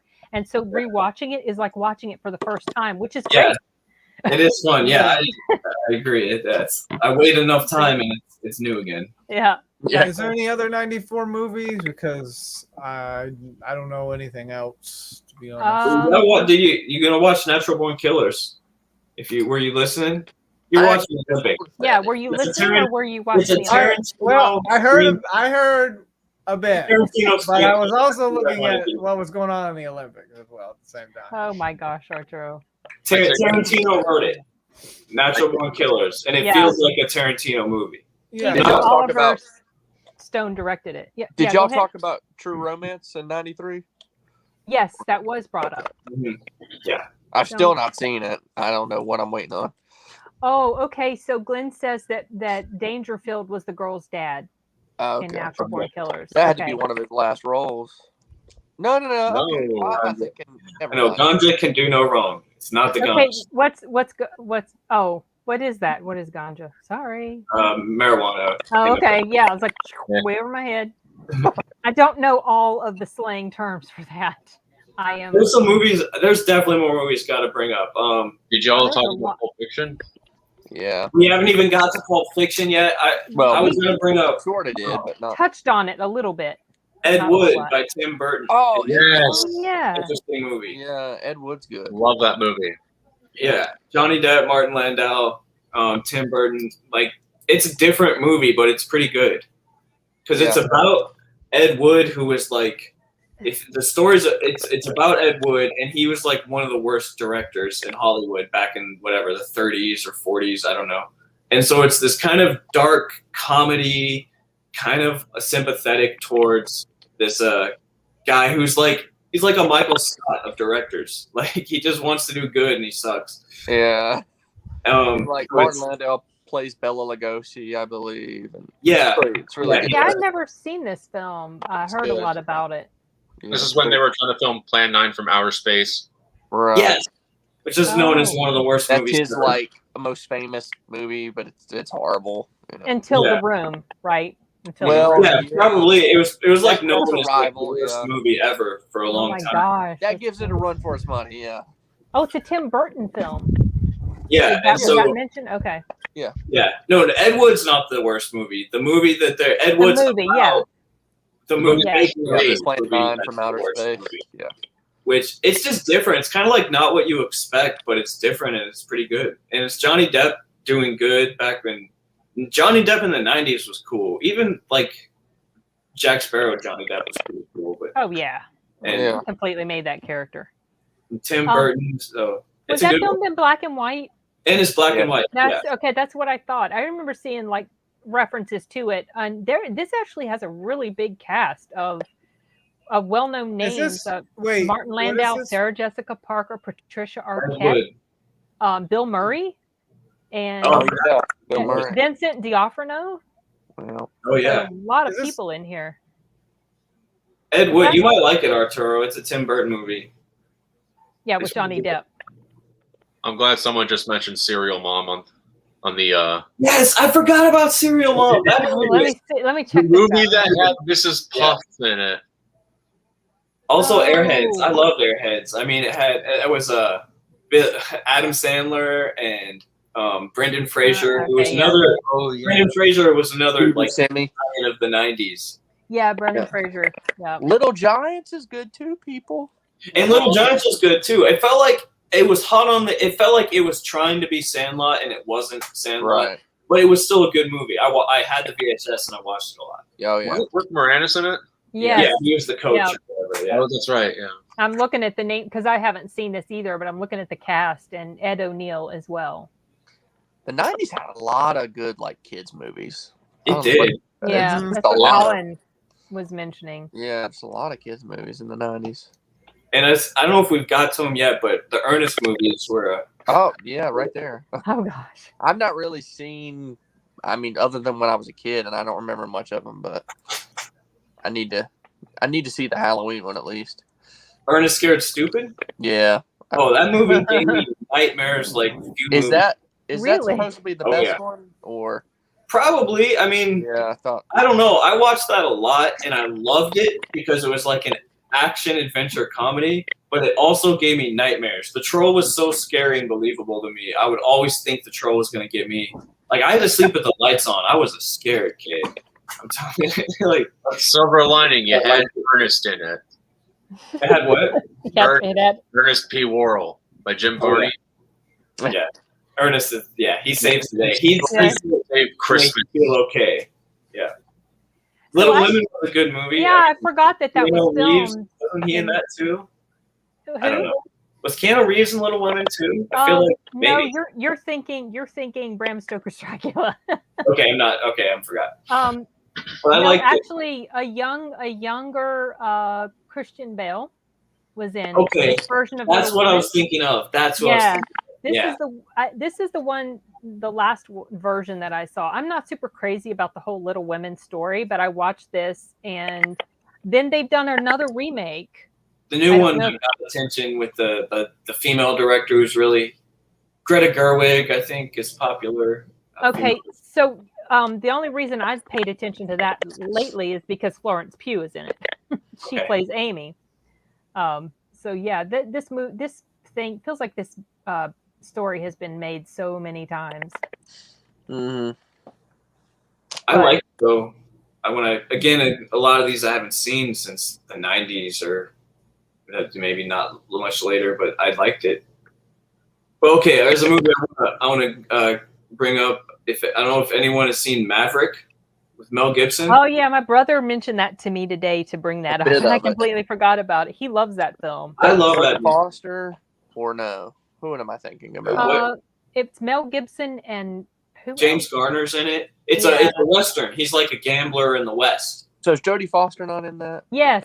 Yeah. Okay. Yeah. Oh yeah, she is. Yes, She yeah. is in that. Yeah. Yeah. I've Forgot. only seen it once. It's I a liked great it. action I liked comedy. Yeah. I think Timothy said it was like a film that just makes him feel so happy at the end, or like he just Yeah, has such a nice ending or something. Yeah. it was I one of my like that. favorite Mel Gibson movies. Okay. It was Yeah, a Timothy solid loves all-around movie. Yeah. Right, we that's only in passing we discussed Leon the Professional. It's been brought up a couple of times, and Yeah, I meant to Finally, bring it up, I've actually. seen that movie only once. Gary Oldman is really good in there. I feel like that was a movie I kind of expected to love, and instead I liked it. Yeah, I've been around for right. so long, and it's Luc Besson, who's could be awesome. He can be awesome. He can be bad. Can be. And early Natalie Portman and Gary Oldman, and I was so excited. And I saw it, and I was just kind of like, I mean, it's not a bad movie. Yeah. That's Wasn't kind of that- how I felt too. Like, I'd heard so much about it, and so I Right. went in I've and not watched it, seen and I was like, It's okay. Plus, Natalie Portman's character annoyed me in there, like she annoys me in everything she's in. So Yeah, I love Natalie that's Portman. probably But, part of the reason why it just. But Gary Oldman was excellent as he. but yeah, Gary Oldman's always a draw to a movie. Yeah. Yeah, Maverick's really good. Yeah, it's a great movie. It's a I great. should probably rewatch that sometime. I feel like I remember it being cheesy, but I could be wrong. It might be a little bit cheesy, but I think it's in a fun way. It's in a fun, like, this movie's cool. Oh yeah. You want it. You're happy that it's a little cheesy. Right. Yeah. Right. I need to rewatch it. Jodie Foster play like is she like a con woman or something, or Sorta, I think. I remember they're on like a riverboat. They're on a riverboat. There's a big poker tournament on a riverboat. Yeah. Other Western stuff, a stagecoach, and all that. But yeah, it just moves along pretty fast. Like, there's not a lot of slow dragging. Is it me, or did like the 90s have a resurgence in Western movies? A little bit, I would Tombstone, Unforgiven, Wyatt Maverick. Earp came out this Wyatt year. Earp. There was definitely a lot. Yeah, I guess so. I guess I don't know if there was many Westerns in the 80s, but if not, then it definitely was a resurgence, because there's a fair amount. Well, Young Guns, that's the only one I can think of off the top of my head. But there was also Young Guns 2, wasn't that in the 90s? Yeah. So, I feel like the 90s had a little bit of a Western thing going on. Big sci-fi movie from the 94, Stargate. Oh, which, yeah. You know, I've never seen that on the way through. Rewatch it. I feel like it was too smart for me, and I haven't watched it in a long time. But I think I might. It's a slower sci-fi movie. It doesn't really have a whole lot of action, from what I remember. But I like sci-fi. My dad loves Stargate. Is this a reference to Maverick? Was Danny Glover? Did he have a cameo in Maverick? Maybe, I don't remember. And probably. Let me see. I totally forgot that. I might be completely misinterpreting what that comment is about. I don't see his name in the cast, but if it's a cameo, might not have been. Yeah. Okay. Yeah, he is talking about Maverick. He says, "Okay, I've completely forgotten about that. It's been decades since I've seen it." Well, there is one I kind of want to bring up briefly. Yeah. It was actually a Hong Kong film that came out in '94. I've only seen it once, but it's called Chungking Express, directed by Wong Kar-wai. I've heard of that, and that director is really famous and really good. Oh, I see. Yeah, like he's they recently did released a whole collection set of his films on Criterion, but is he the guy that just won the Oscar? No. No, the one who did Parasite. Yeah, who did? He's something Woo, something that was Woo. Sorry to interrupt. I was thinking it was the same director. They're like two different, probably the two most famous Korean directors, I guess. Oh yeah, well the guy who won last year is Bong Joon-ho. He's Bong Joon-ho. Whoa. Oh, okay. Ho. Yeah. Bong Joon-ho. Bong Joon-ho. Yeah. But Chungking Express is essentially it's like kind of a romance, but also kind of like a drama. Crime? Yeah. Kind of sort of a crime, yeah. There is like a crime story element to it.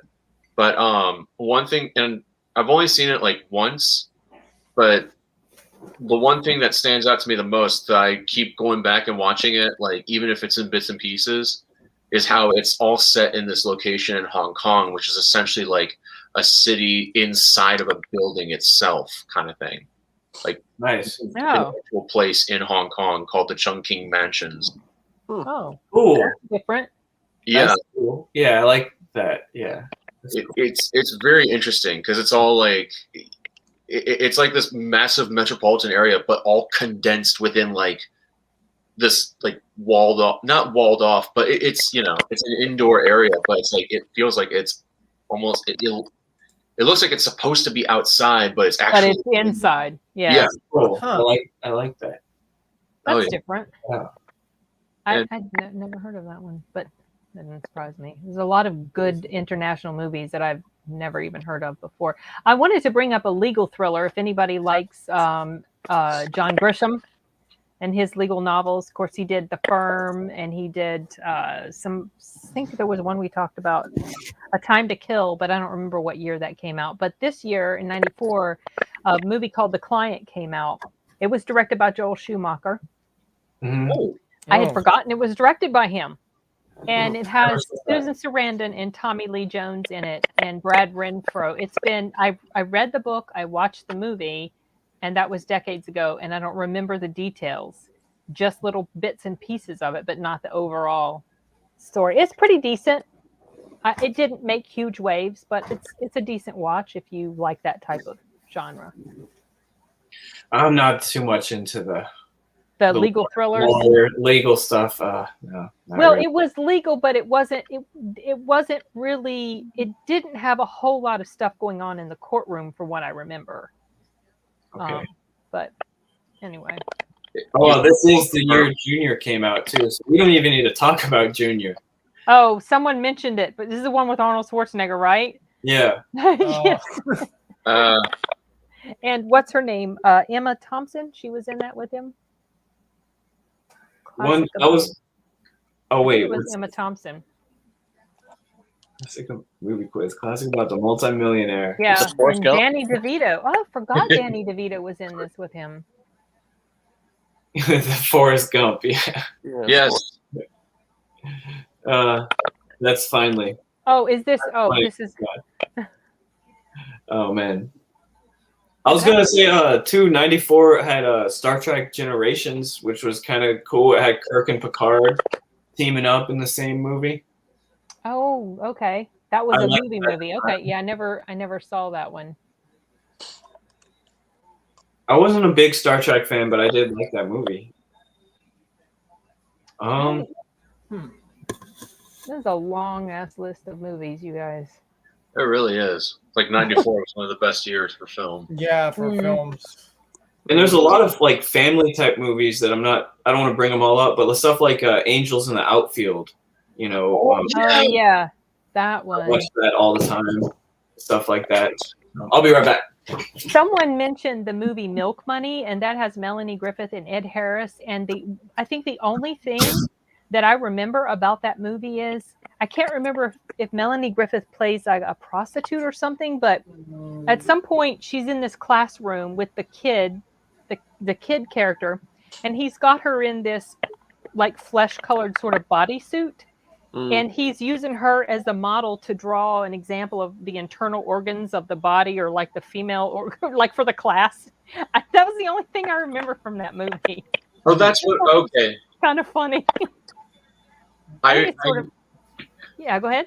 No, I was gonna say I remember what you were talking about now, because I remember seeing like just that snippet from a movie, and I try to remember which one that was.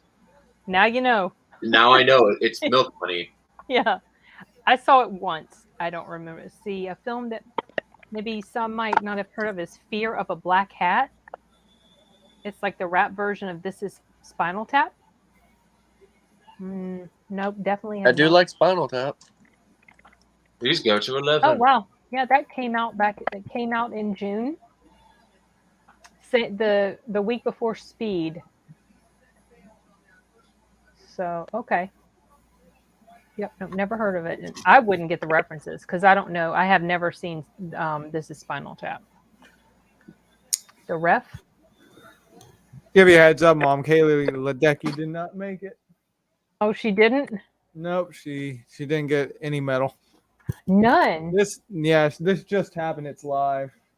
That's why you're so distracted. Turn it around and watch it was live, and she was. Oh,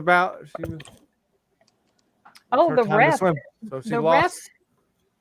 The cover of The Ref looks a little familiar to me. It's a black comedy film. It has Dennis Leary, Judy Davis, and Kevin Spacey. And it shows this couple tied up in two chairs sitting back to back. Has anybody seen that movie? What's it called? Yeah. I have. The Ref. Oh, yeah, I think I may have seen this a long time ago. In a galaxy far, Yep, far away. very far away. Too far away. Oh, that must be a reference too. Spinal Tap. Yeah. So, is there any so other- do we want to talk about our 3 favorite films or? Well, yeah, I was gonna bring up whether or not we Yeah, had he any is other Chris. movies to talk about, but because I was gonna move on to the TV shows that came out in '94, but I guess Yeah, I didn't know if we should talk about our favorite films before we move on to the shows, or if there's any other films that anybody wanted to Well, mention. let's get to it then because I gotta pull back up the link. So what are we doing? Favorites or shows? Yeah, what are we going to do? We're going Wait a to jump to shows, or are we going to talk about our favorite movies before we? What jump do to you shows? guys want to do? We do the movies. I Yeah, really don't have much input on shows, but I mean, we know the big show that came out. yeah, We're that gonna one. talk about Friends. That one. Yeah. That Yeah. one. The That was one like with number the 1. person and the other Yeah, the one with guy, yeah. and there was the other guy, and there was a lady. And, yeah, that one. The one with, yeah. I don't know, Rio. Arturo's the one watching it. He wants to know how is Canada doing? Are we winning? I don't know what's that in reference to. Well, I What- know the what sport? Canadians won softball. I'm not sure about swimming. Australia got the gold this time. Yeah, that's what Chris is at. Like, what sport? I don't know. I don't know what sport he was asking. It was about. swimming Okay. that I was watching. All right. So, our top 3 favorite movies. Oh, that's gonna be tough. That's just tough. Really, you guys There's didn't too have many your good list ones. ready? There are too many good ones. I got my list ready, but like yesterday, my top 3. Well, Mom, you go first. I'll go first since I Go was ahead. prepared. I was prepared. So obviously, it's not going to be any surprise to hear that True Lies is in my top 3, followed by Speed, and then another movie that we have not talked about, but I have always liked. It's called Time Cop, and it has Jean-Claude Van Damme and Ron Silver, and the girl who played in Ferris Bueller's Day Off. And it's basically about this guy. His wife dies, and he's a cop. He's a time cop. His wife dies, and he goes back in time to try to stop it. So, because it's time travel, Right. obviously, I really liked it. So, Oh wait, those were my top. Yeah, I've 3. not seen it. isn't that the one about his Pretty dad fun. being a firefighter? No, That you're one? thinking Frequency, Oh, and that was not in '94. This is Jean-Claude Van Damme who is in it. I don't think I've heard of this one. Yeah, it's really good. I like it a lot. Okay. It's been a while since I've seen it. I should probably rewatch it sometime. Okay, Mike, what about you? Man, I am getting eaten up by mosquitoes in this room. Well, Sorry. I will go ahead and say for my number 1, it's going to be The Lion King. Primarily because, as I mentioned, first movie I saw in the theater. Hmm. Also, one of my favorite Disney films. My number 2 is Pulp Fiction. Yeah, the movie that got me. No, Reservoir Dogs is the one that got me into Tarantino. But before then, everyone kept talking about Pulp Fiction. I'm like, okay, I need to see his films now. And number 3 would probably be Chungking Express. Oh yeah, because you mentioned that. Okay. Yeah. Oh, of course. So there comes Now- Simon. oh. How timely with the Pulp Fiction reference. Yeah. Hi, Simon. Hey, how are you doing? Doing okay. How about you? You're moist. Just waking moist. up. You're just waking up. Okay, so Oh, I can never see. Are you 5 or 6 hours ahead of us? Hey, Simon. It's 3 o'clock. 3 o'clock in the morning. Okay, you're 5. Wait, 9, 15, At 8. 3 8. o'clock. 8 hours. Cross the ocean. Well, he says Cross it's the 3 pond. o'clock there. We're almost at 10, so probably about 5 Every hours. 5 hours then. Yeah. Okay. Oh, 5 hours. Yeah. Jeez. Arturo. That's Sorry, the Simon. finals. That's the Arturo is finals. distracted by the Really? Olympics. For the- Sorry. Okay. So Mike has shared his top 3. Who wants to go next? Wait, can I get a quick recap? Top 3. Of Mike's? Oh yeah, yeah. He wasn't in the room. Oh, when you weren't in guys- the. Okay, so for mine, I went first, and then it was Mike. My top 3 were, of course, True Lies, Speed, and then a film we haven't talked about yet called Time Cop with Jean-Claude Van Damme. Nice. It's a time travel film. So yes, I love that. And Mike said The Lion King, and then Pulp Fiction, and then that what was the name of it again? That Chungking Express. Chungking Express. Chungking Express. Yeah. Mm-hmm. So, who wants to go next? I can go. Or Okay. it doesn't matter. I still need to think about mine. Arturo's too distracted to come up with a list. Well, yeah, I mean, there's like it pretty obviously Dumb and Dumber. I mean, it Of really course. could, Yeah. it really could switch, either day with The Mask, because The Mask is more nostalgic for me than Dumb and Dumber is, but they're both right there. So I prefer The Mask. If it were me. Forrest Gump and The Lion King. Okay. Nice. Okay. Yeah, I feel a lot of the similar movies are popping up with me too. Where Lion King would probably be number 3. I feel like that's the one that there's a bunch of movies in '94. Yeah. But I feel like Lion King is kind of a special spot for me. Like as a kid, it was one of my all-time favorites, and it's still great. And then number 1 and 2 is kind of a toss-up. Like I guess I have to put Dumb and Dumber 2. But that could be number 1. But Pulp Fiction has to be 1 or 2. Well, Pulp Fiction is going to be a favorite with a lot of people, I think. Yeah, I mean, I love Tarantino. I never really thought of having one favorite director, but like if I was forced to pick, Tarantino would probably be my favorite director. Like there's so many good ones, and there's so many like varieties of different director. But yeah, Tarantino's awesome, and Pulp Fiction's maybe my favorite. No, it's probably my second favorite movie he's done. It's just, and I mean, I don't know if I have much more to add to the discussion of why Pulp Fiction is so awesome, but it is. I mean, I still remember being like 9 years old when it came out, and I knew that it was like a huge deal. Like all the grown-ups were talking about it. Yeah, I remember that too. Looking at the VHS, like I would do this all the time, just staring at the VHS cover in the store, like, what's this about? Like, I want to see this.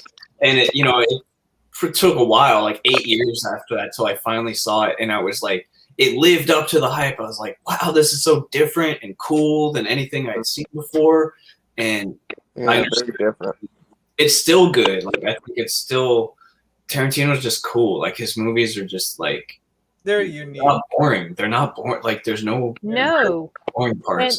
They're not super actiony, but there's something about the way he writes the dialogue and just you're always just you're drawn enamored with it. They could just be talking and sitting at a table talking, and it's just like, oh, you want to see what's going to happen next. So we saw Pulp Fiction for the first time just a couple of years ago. Oh, really? Oh, yeah. We had seen it's like we went backwards with Tarantino. No, I kind of like went in the middle and out in different directions, and then finally got around to seeing it. I think the first one I saw with him, like when I fully got in, I think it was Django Unchained. That was kind of like the start of me getting into. That was so surprisingly fun. That movie. Funny, yeah. Oh, I remember when y'all watched that. Yeah. In Django Unchained, I love Samuel L. Jackson in that movie. Like, he was funny in that one. Like, he cracks me up with the way he's just over the top with his. Oh my gosh! The looks that he gives, the angry looks he gives to Django. Yeah, his eyes. Perfect. Yeah, it's like playing like an older guy. My favorite scene in Django Unchained is obviously the one that you continue to quote to this day, Arturo. That was the one where nobody brought an extra bag. Well, I can't say in this effing thing. It doesn't matter. Jonah Hill. Blah, blah, blah, blah. Jonah Hill. Yeah, Jonah Hill. Yeah. We weren't saying. I think I read that Tarantino was one of the dudes with the mask that doesn't take the mask off. Yeah, really. With the hood on, yeah. So the only he was also an Australian guy. He was. Yeah, Oh yeah. There was another. Where he was with. He was also the Australian guy at the end too. Yeah. Yeah. Which he took that role from someone. Oh, I don't know if I told you guys that. I feel like I got to read the Django Unchained script when I was living in LA. Like one of my neighbor's friends or something was working on it, and they were like, "Oh, you can just borrow the script. Like he doesn't care." Oh wow. And so I got to read it, and it was so exciting for me because, like, even then he was like my favorite, and I was like, "Are you kidding me?" Like, so I got to read it, and I remember that scene. Someone else was going to play that character. I think actually Joseph Gordon-Levitt was going to play that character, Tarantino, the Australian, and he had to reschedule, so Tarantino did it. And there's also a really cool scene they cut from the movie where it's a poker scene with Leo DiCaprio and Django and Christoph Waltz and Sacha Baron Cohen was a different character. He had a role and he had a whole poker scene with Sacha Baron in those. And so I was like, thought that was going to be in the movie, and it wasn't. And I was like, oh man. Oh, don't you live kind of near Hollywood, Colin? When I was in LA, yeah, I basically lived. It was like a mile from the Star Walk. So like I would just walk down there. I saw some of your videos on your YouTube channel. I saw that you were like outside and you were recording some of the Hollywood sign. I should put. That's cool. You watch those because like I didn't realize I had those as public videos for all these years. Now you know. And then I was like looking at my page the other day. Why are people watching this? The animal video, and I was Why like, do I have views? yeah, what's going on? So I made some of those private because I was just like, I don't think. I mean, who wants to watch these? These are private. You know, they're meant for me and my family to see, your friends. So it's cool you did watch them. I wasn't like hiding them, but it was weird. It was like kind of a dirt road wherever you were walking around your neighborhood, and I remember you were filming a bit of that sign. Like, so I knew you lived near there, but that was like what, 9-10 years ago? 2011, 2012. I lived there. Those like a year and a half, but I was really lucky. I remember I lived in like I don't want to take up too much time, but I like this story. Is like I got to move there and I lived in a house that was kind of like a hostel house, but it's really you rent for a month at a time, 4-bedroom, 4 people to a room, 2 bunk beds in each room. So if you can handle that, it was $500 a month, and I was right up in Hollywood, and like that where I was walking, Arturo, it's Griffith Park, which is really famous. The Griffith Observatory is famous. And I was literally like 2 or 3 blocks from the entrance. So it was almost a daily routine that I would just go walk up there. I could be at from my front door to the observatory in 30 minutes walk. And I knew how lucky I was. And I tried to make the most of it. Like I had friends that lived with me in the house, and they were like, dude, I've been living in LA my whole life. And now that I live here, my friends are like, damn, how do you get to live there? And I just lucked into it, man. But if you can live that kind of lifestyle, like sharing with people, if you don't mind people that much, you get along with them, you can live cheap in LA, right up in Hollywood for like it's $500 a month for my rent. So, and food, all the other rent's the only thing that's expensive. All the rest of it, food, clothes, all that shit's basically the same price. So. It was awesome. And I was really lucky to get to live. Griffith Park is cool because so much of LA is just urban city, concrete. And Griffith Park is way bigger than Central Park. It's this huge area with paths and hills and walkways. And so it's nice to be able to... The Terminator, the Griffith Observatory, I believe. A lot of things have been. Once you know what it is, you start seeing it a lot. Seeing it everywhere, I bet. Yeah. That's cool. Interesting. I guess who else was going to go for their top 3? Let me guess. I think it's you and Simon are the only ones left. I don't know if Matt Rice wants to chime in and say any, or if you're just going to. Sorry, the cat was running around. I had to mute it. That's okay. That darn cat. Did you have a top? That darn cat, right? Did you have a top 3, Matt? Yeah. Hold on 1 minute. Okay. Okay, I'm trying to get Trace on now. Angels in the Outfield would be number 1. Yeah. And then Santa Claus number 2, and then I like The Mask as number 3. Okay. Nice. Okay. Nice. I had VHS of all those, and I've watched all those at least half a dozen times. So it's been a while, but yeah, those are all feel-good movies. Oh man, this is gonna be tough for me. Goodness. You should have come prepared, Arturo. Well, I mean, I kind of just look at the list. Get your head in the game. It's hard for me to do top 10s or top 3s. I just kind of go with what I instinctively feel when I'm going through the list. And so while there are several films on here that I do enjoy, like Pulp Fiction, I did like that. It's not my top 3 because I'm drawn more to the other 3. Oh man, let's see. I could go with what if I had to pick 3 movies to watch this week would be. I mean, maybe if there's a good reason for whatever emotional reason or whatever, that I like it more, even though I wouldn't want to watch it. But generally speaking, that's kind of what I think of. Is like, man, if I had to watch 3 movies this week, what would be the least? Right. What would be the most entertaining? Exactly. Which would you gravitate more towards? And that's how I kind of pick my top. It's just more gut feeling than anything else. Hey, Chris says, take a minute to watch the Olympics and collect your thoughts. Should we move on to Simon first? Because you are quite distracted. Yeah. No, Artur, you figure it out. I'm still. You still thinking about it? Yeah. There's a lot, yeah. Did you watch any 94 movie in preparation, Simon? No. No. Arturo finally saw True Lies for the first time last night. Yeah, what do you think of it? It's very enjoyable.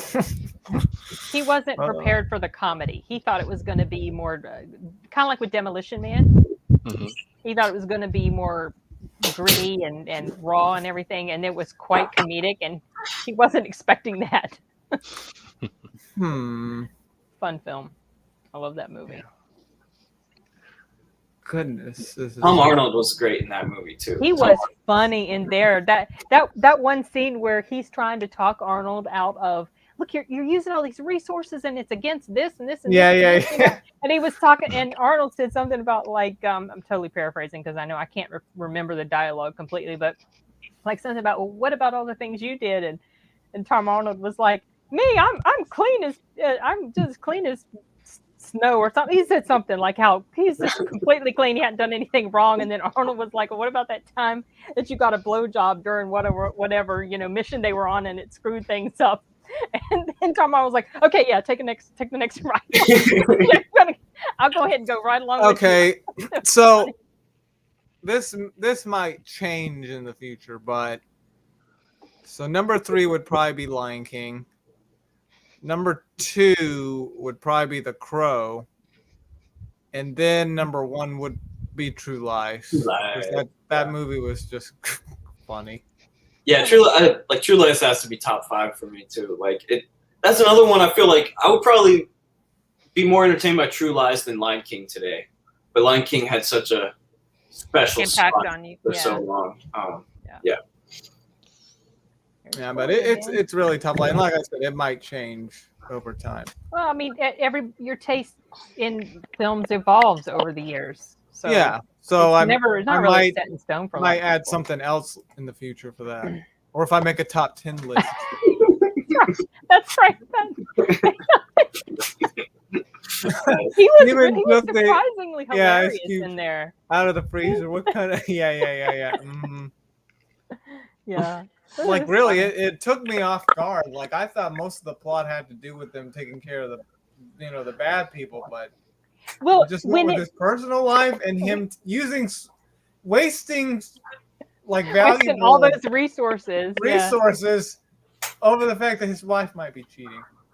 Well, I remember when it started going off in that direction, you were saying something like, where is this going? Like, well, what about the terrorists and stuff? And I said, well, it's going to come around to that. But one of the funniest lines in that movie to me was when Arnold and his wife had been captured by the bad guys and they were tied up in that little shack thing and they had given him truth serum. And so she decides to ask him these questions, like, to test the serum. And so finally she said something. She was like, are we going to die? And he's like, yep. And then he was going through all these ways that they might die. And she says, I'd say it's working, like the truth serum. And then she asked him, have you ever killed anybody? And he's like, yeah, but they were all bad. I don't know. There's something about that line that cracks me up. And then the bridge part. Yeah. The bridge is out.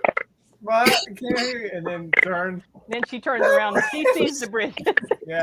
There's a lot of comedy in here. I mean, they are both very good at comedy. That was the only time I think they were cast in the movie, right? You mean together? Yeah. Yeah, that was the only time they were in a movie together, those two. Well, we But get to see her that's again not in action Yes. in October. I'm really looking forward to it.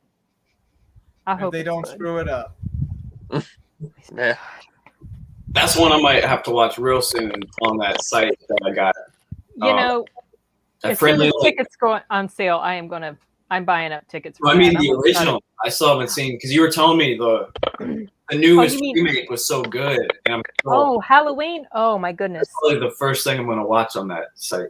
Watch Halloween. It is excellent. So before they retconned or got rid of everything after the first Halloween, I considered Halloween and Halloween 2 and then Halloween H20, 20 years later, to be like a good trilogy, even though I don't like Halloween 2 very much. But it still completes the story. Yeah. But then if you're wanting to watch the new story, then it goes Halloween and then Halloween 2018. Yeah. And then, of course, they're going to have Halloween Kills this year and then Halloween Ends next year. And I mean, it's not needed, but I like Halloween 4 a decent bit. That's the Curse of Michael Myers, right? Is that the one that's called? No. The first What one, is that? Returns. The Return, Michael Myers, something like that's the one with the little girl in it, Danielle. That one's decent. It like is that one. decent. And I've watched all of I've never seen all the way through that really ridiculous one with that rapper guy in it.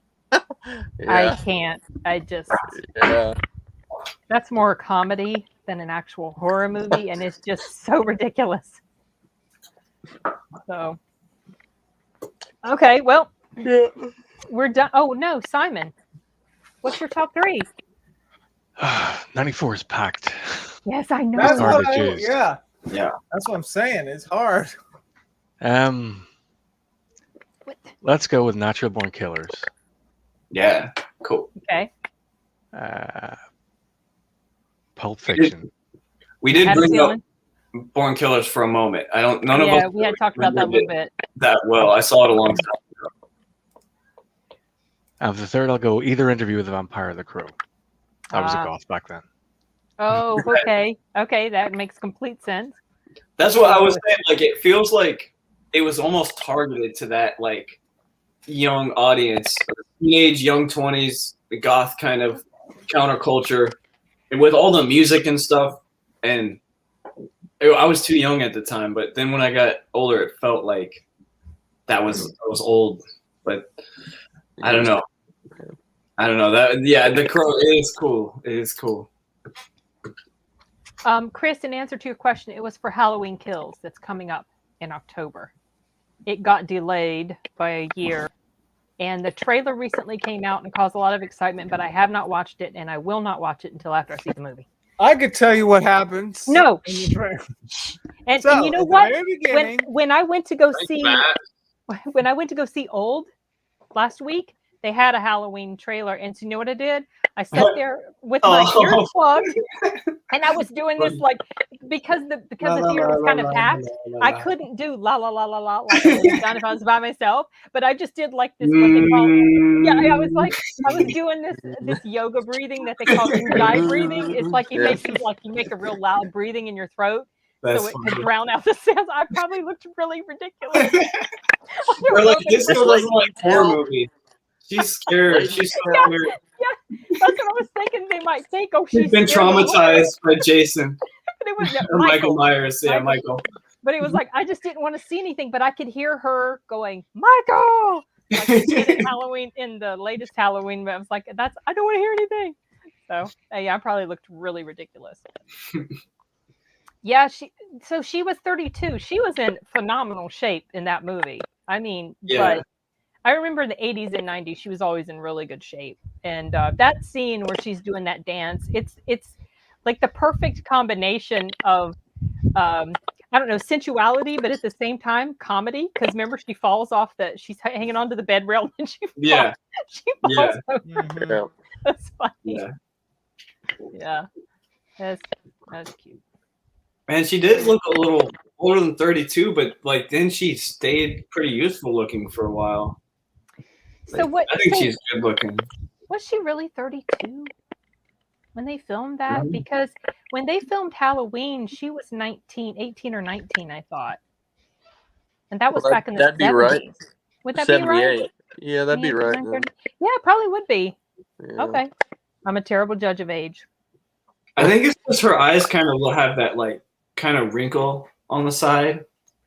That's what in my head. That's what I'm thinking of. It kind of looks a little older, but I don't know. Yeah, I don't know. So I guess we could go ahead and move on to the TV shows. So there's a lot of there's ER. Has anybody heard of that? Oh yes. George Clooney. I never watched that show. No. It was a huge show. It was really Yeah, I didn't either. But that was pretty big. I remember, and also Friends. Party of Five. like a teenager, Beverly Hills 90210 kind of thing. I believe. Okay. I believe. I never watched it. Oh, And then that had Neve Campbell in it. I think my mom watched that. I do like the song. Then there's Thank you, My Greg. So-Called Life. Yep. Don't remember. Oh, was that the one with Claire Danes in it? Let me see. Another big one, which I remember was really popular. Got pretty good ratings. Touched by an Angel. That was pretty popular with the faith-based crowd. They like that. What was it? Turo, what was it? My So-Called Life. Are you sure that was 94? Oh yeah, here it is. Yeah, that was with Claire Danes. Jared Leto's in it. Yeah, he was real young then. Everybody That's was much younger than. Of Got a course. good rating. Yeah, 8.3. What's it even about? She's like a teenager. Is that Just- Nickelodeon or no? Maybe not. I don't know. I do remember it, and I remember noticing her, but I never really watched it. It feels like there's not as many big shows from 94 as there were from 93, because there were a lot in 93. Yeah.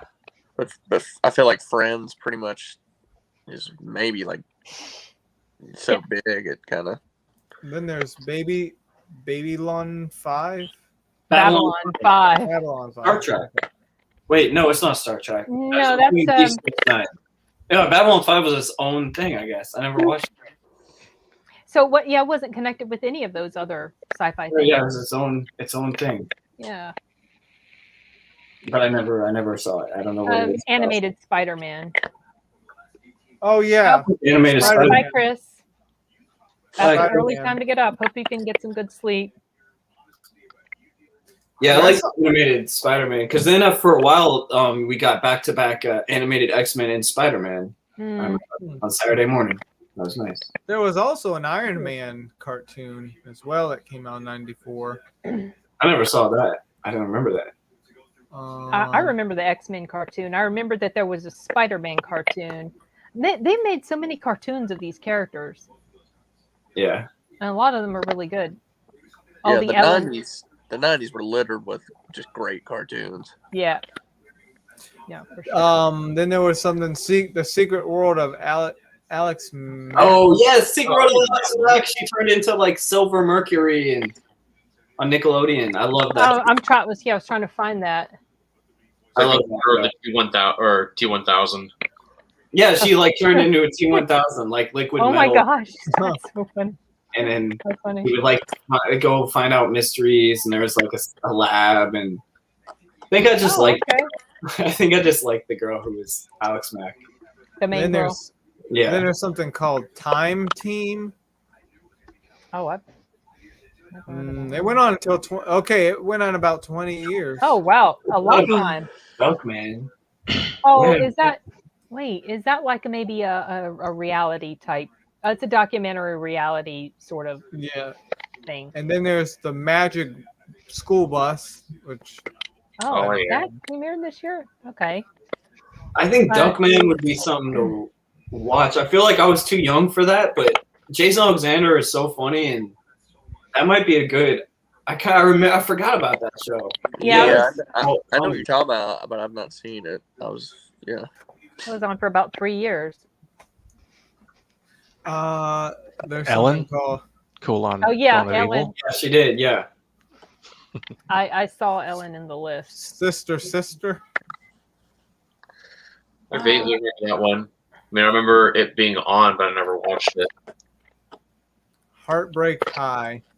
A lot of these. Well, they had an Aladdin TV series, you guys. Oh, Do you They remember did. that? Got that. oh, they did. Okay. Then Yep. there's Real Monsters, the Nickelodeon. Oh, I loved all real I monsters. remember it. That's There was all actually a real monsters. All real crossover. monsters.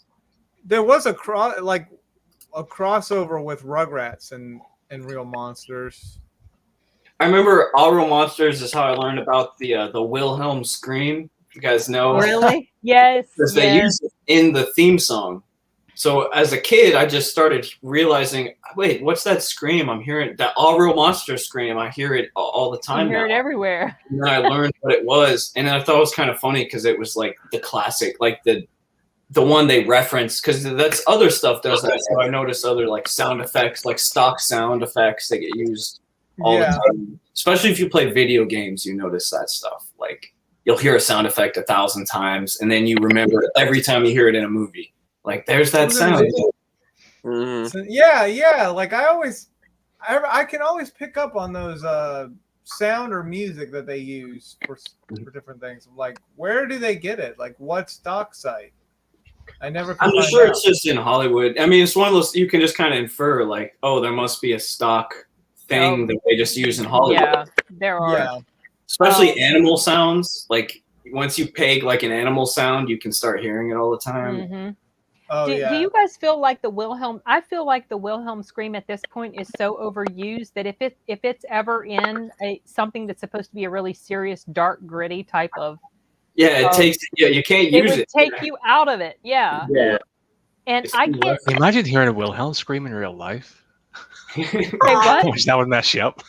Yeah. Right. It's like, You- like, "Oh, It's Ah! not one you ignore. Yeah. Some screams are like, do they need help? Nah. they're fine. It's not one you can ignore, bro.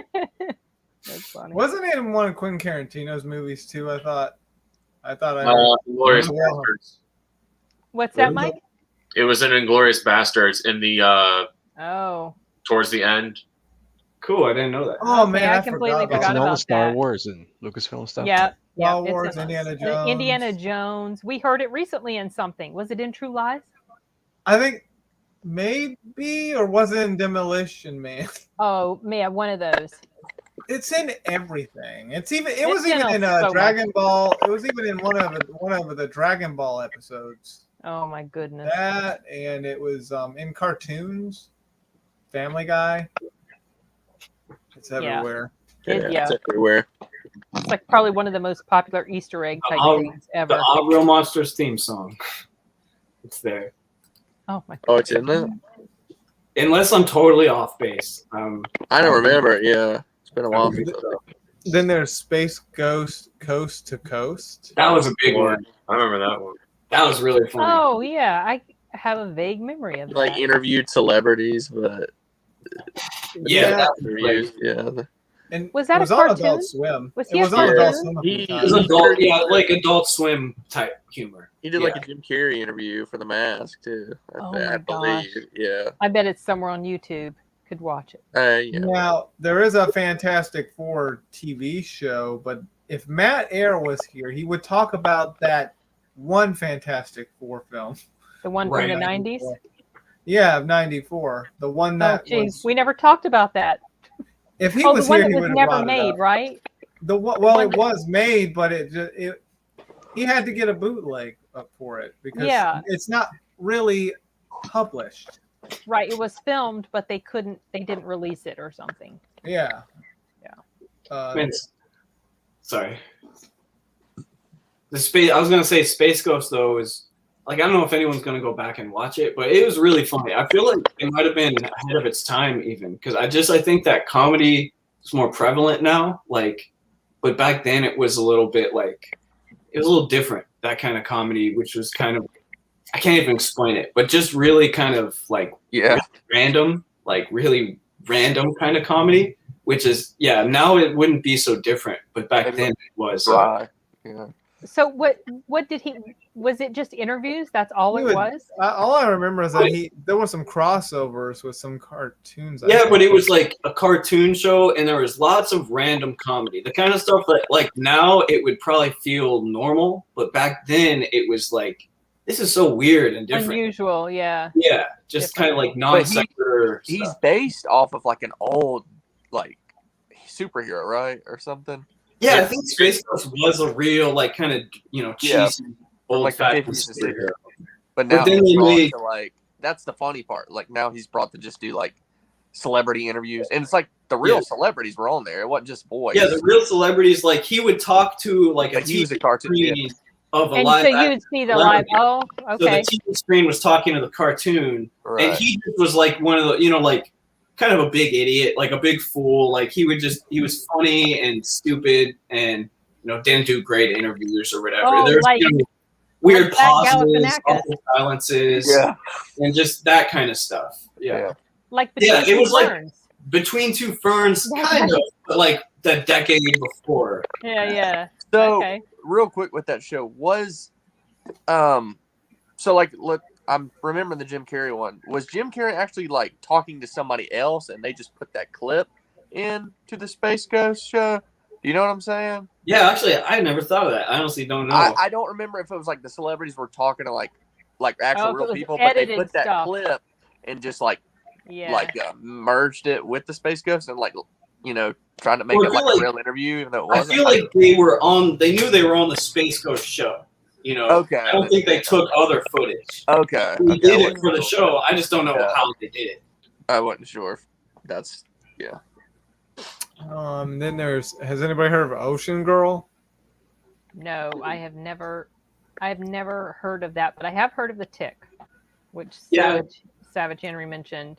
There's They said a it was Hawk. from this year. There's a Hawkeye show from '94. I don't know what that one's about. Aren't they coming out with a new Tick or something? I think they already did. Oh, did they already? Okay. Yeah. I think. Reboot came out. Reboot. That was a CG. That was an early CGI cartoon. I think. Yeah, I think Tanami did.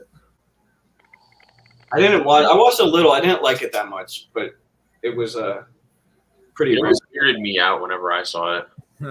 Really? It was Yeah. weird, like from what I've seen clips of it. Then there's Blue Healers, Ah, some of these Yeah. I've never heard of. and I think there's an anime called Blue Seed VR Oh. Trooper. Lonesome Dove, the series that came out 94 to 95. I remember that actually. What Blue Seed?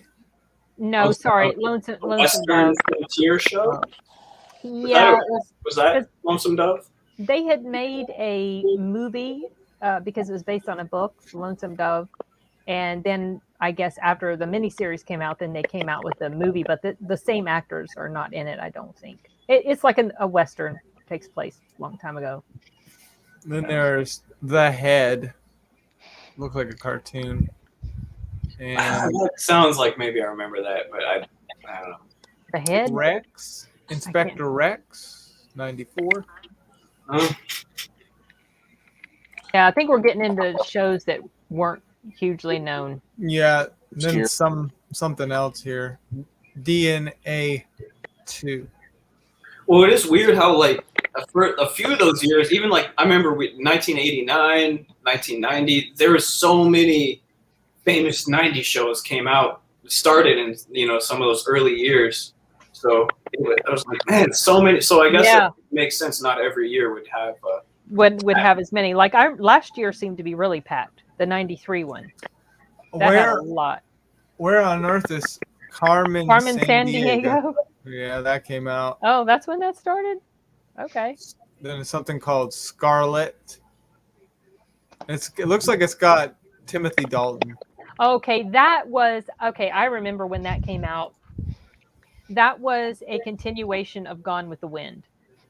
Oh, really? And Timothy Dalton, it was based on so they made a Scarlett sequel. O'Hara, right. Yeah, they made a sequel called Scarlet, and some other woman, of course, wrote it. and it was a big, huge deal at the time, but it kind of fell flat for a lot of people because you can't really recapture the same thing with it's not the same actors. And I remember when that came out, exactly. But I remember when that came out that I was thinking to myself, it'd be really cool if they could somehow use computers to put the actors' faces on the other actors' butt. This was like a long time before they even started really doing that. Yeah. And I've always thought that would be really awesome if they could bring back these old, like dead actors from eons ago and have them play in like a new. It may eventually happen. I don't know. It's probably a lot of legal things. Well, I mean, they brought Tarkin back to life. Yeah, that's right. They did. But so Timothy Dalton played Rhett Butler, and I couldn't tell you now who played Scarlett O'Hara. I don't think I watched it, but when it's like the audiobook, it wasn't. When they remade Ben-Hur the other year, and I was like, why would you remake Ben-Hur? And then of course, no one even remembers the remake. It was like totally forgettable. Like and it's like why would you waste your time and soil? It just seems like just make some other movie like Ben-Hur. You don't have to call it like they remade Magnum, they remade MacGyver. They will be so forgettable. It's like it's like they have such a low level of creativity on their own. They have to go back. A desperate cash grab. Yeah, they're trying to cash in on the name too. Yeah, that's like bad. And it's kind of disappointing because you feel like the technology that we have today, you can make a movie look nicer. Yeah, you can make awesome new movies. You don't have to go back. Right. So why are you? If you want to like redo it, why don't you just take the original, maybe fix up some things that were a problem as far as the effects? Make it look nicer. Yeah, and re-release that instead of trying to redo it again. Like, can you not have the ability to come up with something new and original? Like, no, we don't. They're going to remake The Thing. Why do we need a new remake of The Thing? Probably because they're out of ideas. Are they really going to do that? Yeah, I heard I thought they already did another one since The Carpenter. Okay, that was a prequel. Yeah. And that actually wasn't too bad. Okay. Maybe but I didn't see it. It wasn't a remake. It takes place right before the events of The Thing. So at the end of the prequel, that dog is running off. Wait, who's in the prequel? Is anyone famous in it? I think Mary Elizabeth Winstead, maybe, and also Joel Edgerton. I gotta write this down. Maybe I haven't seen it. I like the Carpenter one so much. Yeah, that was a prequel. That's a good one. Yeah. Was it okay though? It wasn't bad. I thought it was decent. There's a lot of references to what happens in, because I think you see some of the same things that are referenced from the original movie. Because it takes place right before. Don't they go to some of the same places that the other people had been to? Yeah, like the room where I think the Thing hatched or something. Yeah, something like that. And then, of course, the tie-in with the dog at the end. Then the dog runs off. And then, of course, if you pick up with the Thing, the dog comes. Oh, I'm sorry. Oh, my gosh. She almost fell. Jeez, I'm sorry. Sorry. Jeez, I hit my chair and it kind of startled her and she jumped. And in the process of jumping, she almost fell right off the chair. Jeez. I like Mary Elizabeth Winstead. I like her. I'm pretty sure that was her. She's in Fargo, which again is like the best show. The TV series Fargo. It's so good. She's in one. It's really good. No, it's like my favorite. Yeah. Is it still going on? I haven't watched it yet. There's he just kind of the seasons aren't connected. Each season's a standalone story, like in a different decade. Oh, like an anthology, like American Horror Story is. Yeah, it's like that. So I guess whenever he's done, he doesn't know if he's gonna do. I heard that he's thinking he might do one more, like season 5, and that'd probably be the last one. Oh wow! But yeah, it's an anthology, so you can watch one season at a time, and they're all so good. But 2 is, I think, season 2 of Fargo, the TV series. I don't know barely anything that touches it. To me, it's kind of like perfection. It's so good. Has anybody heard of Bump in the Night? That sounds familiar to me. Looks like it might be a stop motion, but I'm not sure. Oh, maybe not. Maybe it doesn't sound familiar to me then. It's a show? It's a 94 show, yeah. And it almost sounds like maybe I need to look that up. Yeah, I did see that. Yeah, a Saturday morning cartoon with the green and blue claymation whatever. Yeah. I remember, I feel like I liked it, but I didn't love it. Like, I watched it, but I don't remember a lot of it. Something here called Wild Cats. Wildcats. Okay, I'm looking these up. You know, CAT. We're getting. Oh, this is just reminding me of Matt. I think he's digging way down in the probably at the bottom of the list. the mud. Yeah. Definitely not some, because I think the ones up closer to the top are the ones that are probably the more popular ones, and then they include some animes on here too. You're not gonna have as many like good shows as you do good movies a year. Right. Yeah, it's true. But yeah, that might be about it for unless you guys remember anything like any show from. Grimes says he'd heard a bump in the night creep me out because claymation. Yeah, it is kind of Look like claymation. Claymation did, yeah. It's not for everybody. It takes a lot of work though. I like Wallace and Gromit. That's some of my favorite claymation. Mm-hmm. Yeah. Did y'all talk about Nightmare Before Christmas '93? Yeah, we did talk about that. We did bring it up. None of us were a big fan of that, right? I've never saw it really. All the way. I know it was good. Okay. You liked it, Mike? I know a lot of people really like it. It's really like gotten more popular, I think, over the years, or took a life of its own. It's in the Kingdom Hearts. I think probably, but yeah. I mean, I loved it as a kid, and I like it now. So, but I think it's gotten this more bigger following for some reason. Yeah. Okay. Yeah. Wallace and Gromit creep me out too. Well, it is a little creepy, just the way the characters are designed. But the story, I don't know. There's something about it was kind of cool. I do like stop motion. Like that's really fun, but goodness, it is tedious. Yeah, because you're still working on your stop motion series. Yeah, the thing with that is, I have a setup, and you have all these toys. Corey, you need to come back over and do some filming. I know. Artur needs to do some more filming of the evil general. Yeah, I know. I told him how I had to change some stuff because I can't work in those conditions. Well, like I told him how I'm gonna like. I never got my toaster strudel with cream cheese. My Perrier water. I gave you some posters. Come on. I asked for a sesame seed bagel with cream cheese. And I get a pair of gloves I'm supposed to wear the whole time. Oh, that's right. But that's your character. Makes me sick. And a hot, uncomfortable costume you have to wear with that black leather jacket hanging over. I asked for Fiji water. Oh, yeah. I get tap water. You're such a diva. Yeah. But no, like stop motion. It's fun, but tedious, especially if you got a lot of things you would need to move at once. Yeah, I'm having. I watched part of that. I mean, you did some good. I thought it was pretty cool. Some of the stop motion I saw. Oh, good. I mean, it all pays off in the end. It's just goodness. Yeah. It takes forever. I don't have the patience for it. Yeah. Well, when he does it, he basically takes part of different rooms of the house hostage and blocks it off. Yeah. And so we have to block it off from the dogs. And it's like, so it's like, when will you be done filming? We've got a question for you, Corey. Joe asked if you're still doing reactions. He couldn't find the page the other night. I mean, yeah, I've still got that YouTube up. I've just not put up a video in a while. Haven't filmed anything. You guys were on a roll. Yeah. Now we need you got to get back to that because it might start to decline after a while. And you just been too busy. Yeah, I mean, just busy and just put it on the back. I really just got to get back in the groove of doing it. You know. Your other channel is really, really close to 1,000. I know that's the one I want to get back to more so, but yeah, I really want to get back to both of them. Who's that? Just got to get in the groove of it. I don't know what is he. It's one of his toy soldiers. Toys. from his Toy War.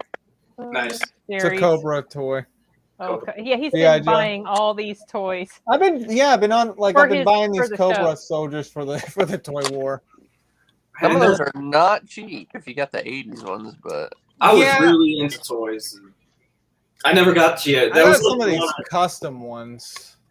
They're pretty cool. They're probably a little cheaper than than the 80s ones, but still, Yeah. yeah, like some of them go up for $100 and something. It's ridiculous. Yeah. The white ones do too. They're even worse. Yeah. I'll try to find it for you, Joe. I don't remember. Corey, what's the name of your channel? The movie? Who's right, who's wrong? Oh, it's called Who's Right, It's Who's Wrong. Who's right, who's wrong? Yeah. Yeah. The music one. Yeah, that one. Yeah. That's the music reaction one. And the music reaction, cool. Corey, you need to do a reaction of the I love evil music. general singing that song. Dang, Corey, you guys have like almost 4,000 subscribers already. Arturo is. Wait, can I ask, like, what kind of music do you react to? I mean, my favorite is 80s stuff, but it's really just everything on there. So Yeah, Corey is like literally toppled me after I've been on YouTube for about poor close Turo, to 12 years now. Yeah, on but- YouTube for so long. I mean, reaction videos, I don't know, they tend to do well. They do. How about the content that you're reacting to gets the most clicks, really? That's what I think. I mean, and then as you as the hostess just has to be not annoying. It's more like, don't be really likable, just don't chase them off. Right. That's how I think of it. I don't know. I'm also weird with stuff. Like, I don't know. Yeah, I need to get back to it. Yeah, you're on a roll on there, my boy. You definitely should. You're welcome, Joe. Those are both of his channels. His one called Corey Michaels Movies, where he just talks about different movie stuff and retro stuff. A lot of your stuff is retro. And he gives you a tour of his little area there behind him, which is like a whole Wait, setup. it's a mess right now, but Is it a mess right now? that's well, another thing. I've got to clean up down here. That's Well- another thing. I was curious, Corey. So, are you gonna use that like as sort of your studio? Yeah, I mean, I think like me and that buddy we need to reorganize some stuff down here because it's just a mess. So I can't really like this behind me's neat, nice and neat. but this way not so much. Okay. Yeah, confined. This Yeah. little box right here. Yeah. this Yeah, little- kind of like my office. Yeah. This is the neatest place in my office. Right. Everything beyond here, like I still have the Terminator. I got this display from the theater. One of Arturo's managers, when Terminator Dark Fate came out, he dismantled the display and he gave me the letters that say Nice. Terminator. And they're like, like they're big cardboard things, but I'm thinking what I'm going to do is take off the top of them and just paste them on a poster board, put it up here somewhere. That's so fun when you All those- work at a movie theater and you get like dibs on that stuff sometimes. Yeah, he does The get same dibs on that manager stuff. gave me this. He actually saved this one for me. Oh, That's Ken awesome. saved that for you? Okay. Yeah. Yeah, he's got so many posters. Yeah. I haven't brought my Thanos, not Thanos, the Iron Man glove poster down here yet. I want to Nice. put that back Oh, there. yeah, I have that too. So, yeah. Wish I knew So- somebody that like was in the theater in the 80s and had some of that I stuff. know. Oh right? yeah, my That'd be cool. one of my managers. He's probably the oldest there. Oh, yeah, you Robert, told me. Mom. Yeah. Yeah, Robert. I think he has collected What's he most got? of like he's got a lot, and apparently now some he might have given like at the time for ushers to just take, but he said he's collected a lot of posters, so now he's thinking on selling. I'm like I'm bet they're willing to worth- take any off your hands. I'm willing to buy. Like if he's got maybe an Ask him episode, if he's got a Goonies one. Really love Oh, yeah, Goonies. I'll ask yeah. him. Yeah. it. Wow. Or if he'd want to sell it if he had one. He also got some of the Pokemon cards too, so he's thinking on selling those because those are like going up on price, Mm-hmm. at least on eBay. Yeah, I'll ask him about that. So, how would we rate 94, y'all? Probably the best year of the 90s. I mean, if I had Really high. Yeah, top. I mean, I have to look at the. I don't know what's. I ahead. mean, we get it. Terminator 2 wasn't this year, but Well, overall, I think So of what we've done so far, True Lies, Mom. Come on. I know. I Well, think 94 is the better year. I kind of overall. feel like, honestly, I feel like there were more notable films in 93 than there were in 94. You think so? I feel like, but maybe it's just because I didn't study this list as much as I had last week. But I know there were definitely a lot of films that made there's a bigger splash. Probably. Heavy hitters though. Pulp Fiction, Shawshank Yeah, Redemption, that's true. Yeah. Yeah. Forrest Gump, Lion King. I mean, The Crow. I There's think a they're kind lot. of comparable. I mean, because Jurassic Park and Schindler's List too, where there's some real big ones. Yeah. I don't think one really outclasses the other, but I give it to 94 because for me, like I was gonna say for 94, my top three that I mentioned, Lion King and Dumb and Dumber and Pulp Fiction, like those movies were not just like big movies for this year, but of like the whole decade or my whole life. Those are like I can't say those are as high as it gets pretty much. So like it's like there's such upper echelon in 94. Not that there isn't in the others, but like just those Forrest Gump, Shawshank, and Pulp Fiction just really, I don't know, they're like top tier of the whole decade. Yeah, a lot of good stuff. Yeah. It's really a top one for sure, I think. Yeah, it's up there. I think Simon feels like 99 is the best year. I'm pretty sure 99 is. Like I don't remember the other ones until we get through them. Will I remember them enough? I just remember The Matrix, right? Was The Matrix in 99 and was Gladiator also 99? That was 2000. That was 2000. Okay. They were filming it in 99. That's right. Mm-hmm. Yeah, 99 was big. Fight Club.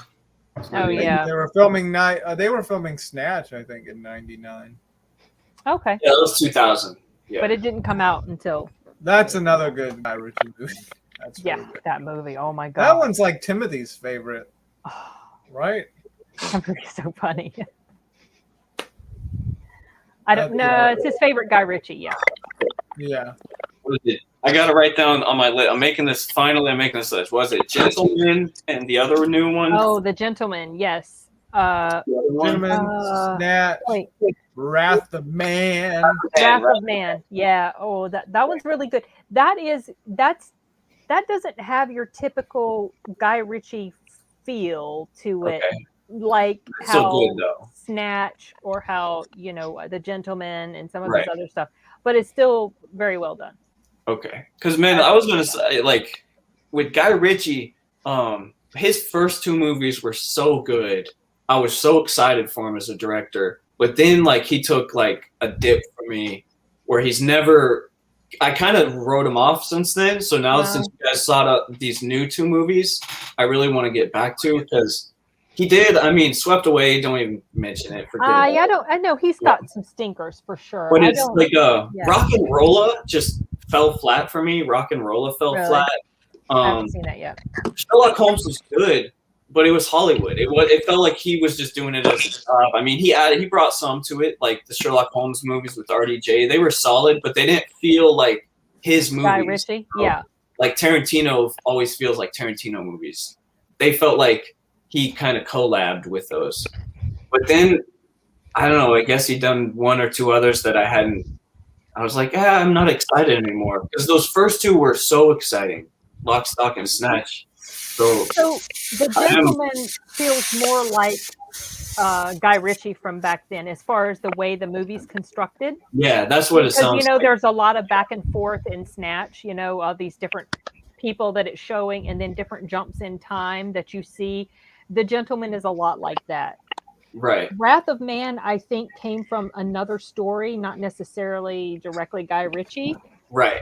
But it still has it's got his feel with some of the back and forth sort of stuff that you see. Yeah. But so that doesn't feel like original Guy Ritchie like The Gentleman did, but I still like them both.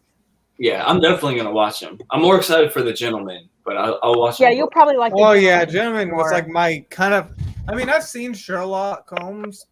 That was kind of, I guess, the first Guy Ritchie movie I saw, but like original, like film of his, Gentleman was like spot on. Cool. Oh, Charlie Hunnam and Hugh Grant and Matthew McConaughey and the girl who played in Downton Abbey, they were all in there. And the guy who plays Henry, what's his name? Henry Golding. He's the dude who plays in the Snake Eyes movie. Oh, really? And he also played in Crazy Rich Asians. Yeah. He's in there. He was the bad guy. He was the one of the really bad guys. That was him. I don't want to say too much about one of the bad things he was getting ready to do. No spoilers. No spoiler alert. I need to watch that. Now that I have that site, I haven't tested it out, but I got that link I have saved that I'm meaning to get to. Gentleman and Halloween remake. I'm gonna get to those real soon. But you said you haven't seen the first Halloween? The original one? Yeah. Very first one? Honestly, maybe. I don't remember it if I have. Okay, you should rewatch that. Yeah. That was like one of the that's almost like that film and the way it was put together. I don't know if they do this, but I feel like that should be something that is studied in film class. Really? What he did with that film on such a low budget and just so much interesting trivia about that. I could talk on and on about that thing too, but I'm not going to. But it's really cool, really interesting, and very well done. I'm more excited about the new one though. I'll probably watch the new one. Halloween Kills was really good. But it takes place many years after the first one, right? And her character is having serious PTSD, and she's a very damaged human being because of what happened to her. Goods lady. Say what? Arnold. You damaged goods lady. Yeah, that's right. Oh yeah, that's right. I was actually thinking about that. He said that in the movie to that too, girl. Alex. Yeah. Yeah. Anyway. Okay, well, I guess it feels like we're kind of coming to the end of this discussion. Yeah. Yeah. I would say 94 was a good one. Yeah, Joe had mentioned, I don't know if anybody saw it, but he mentioned that it's routinely cited as one of the best years in film history. So. Yeah, I mean, I don't disagree with that. I think it had a lot of variety and new stuff. I guess we don't really touch on, which is the boring critical, technical, like, new ground was being broken. I feel like we touch on that a little bit, but there's, you could get more into some of that, but it's not as exciting to talk about. Well, it's all about how it impacts people, whether or not, whatever new technical stuff, and, the film professionals can talk about that, but it's how does it impact the audience? Right. Maybe the audience can't always put it into good words as to why it had such an impact. Like, I like most anything that interests me, to be honest. I can't really say which is like I can't even say I have a great movie of all time. It's hard. I can't. I mean, at this point, I have some that I pick, but it's never really. There's too much variety. I feel like too much awesome. Same with video games or animes. I can't really say something that's like my top tier. Yeah. So and so. I just can't. I don't think I can. It's too hard.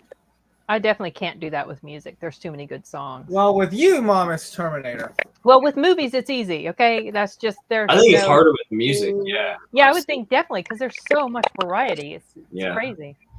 So, but yeah, with movies, I've had no problem. I can't do that with a series. I couldn't tell you what my absolute favorite series is. I can do that though. I can say there's one series that for me it stands above all other TV series and movies. And I think I said it before. Cowboy Bebop. That's for me. Oh, Cowboy Bebop. That's the thing. Yeah. That is better than everything. It's my favorite thing. I still haven't seen that yet, and I've heard a lot of good things about it. They're making a live action. I know. I heard. Got interrupted, and I'm almost just oh man. I almost wish they wouldn't because it has the biggest shoes to fill in my mind. So in my mind, it's like I don't expect them to live up to it. I just hope they don't really drop the ball and screw it up. I hope it's just passable. I'll be okay. It's hard to take anime or manga and turn it into a really good live action. Yeah, because it's so expensive to do. Alita Battle Angel was good. Alita Battle Angel was one of the few. And that's the thing why I like Cowboy Bebop. If you watch it with kind of a more critical eye, that you're kind of not just a cartoon, but you're kind of taking it a little more seriously, and you're looking at like would it cost to do these shots from a live action, shot for shot live action remake. It would cost billions. That's why it's so cool, is they really can be creative with the direction. I think there's a lot of underrated direction in framing and in that show. That is really, it is also just action packed and music and story. It's really fun and cool. And yeah, it's like I don't know how they could do it live action, do it justice. I But guess we'll see. Well, I hope for your sake it turns out pretty well. I'm only casually interested in it, but I probably will eventually check out the live I'll action say, Mom, version. it's more of like it shows what they do on a day-to-day basis, bounty-wise. There yeah, are points where the main guy's past starts to catch up to him a bit. yeah, occasionally, but it's more like the day to day. They're just hanging out in their spaceship, going from bounty to bounty. No, slice of life then. There's a little bit of some pop culture references in some of that. There's a lot, actually. There's a lot. I don't. There's a lot that I don't pick up on, and I'll rewatch it later and realize there's more because there's a lot that are from the 60s, 70s, 80s that I don't even know what they're referencing. Oh, okay.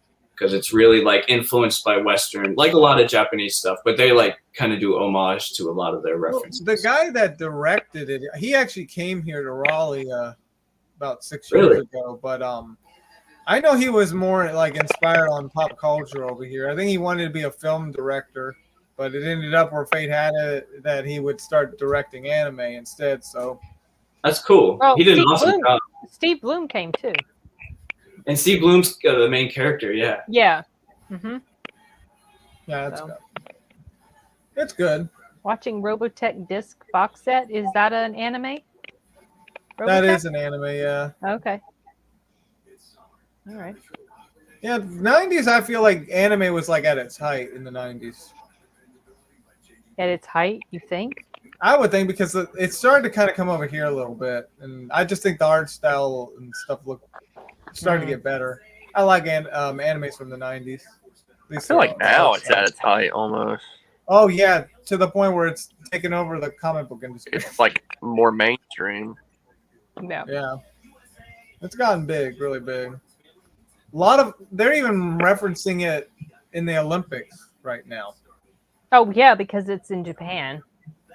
Even the video games too. Yeah.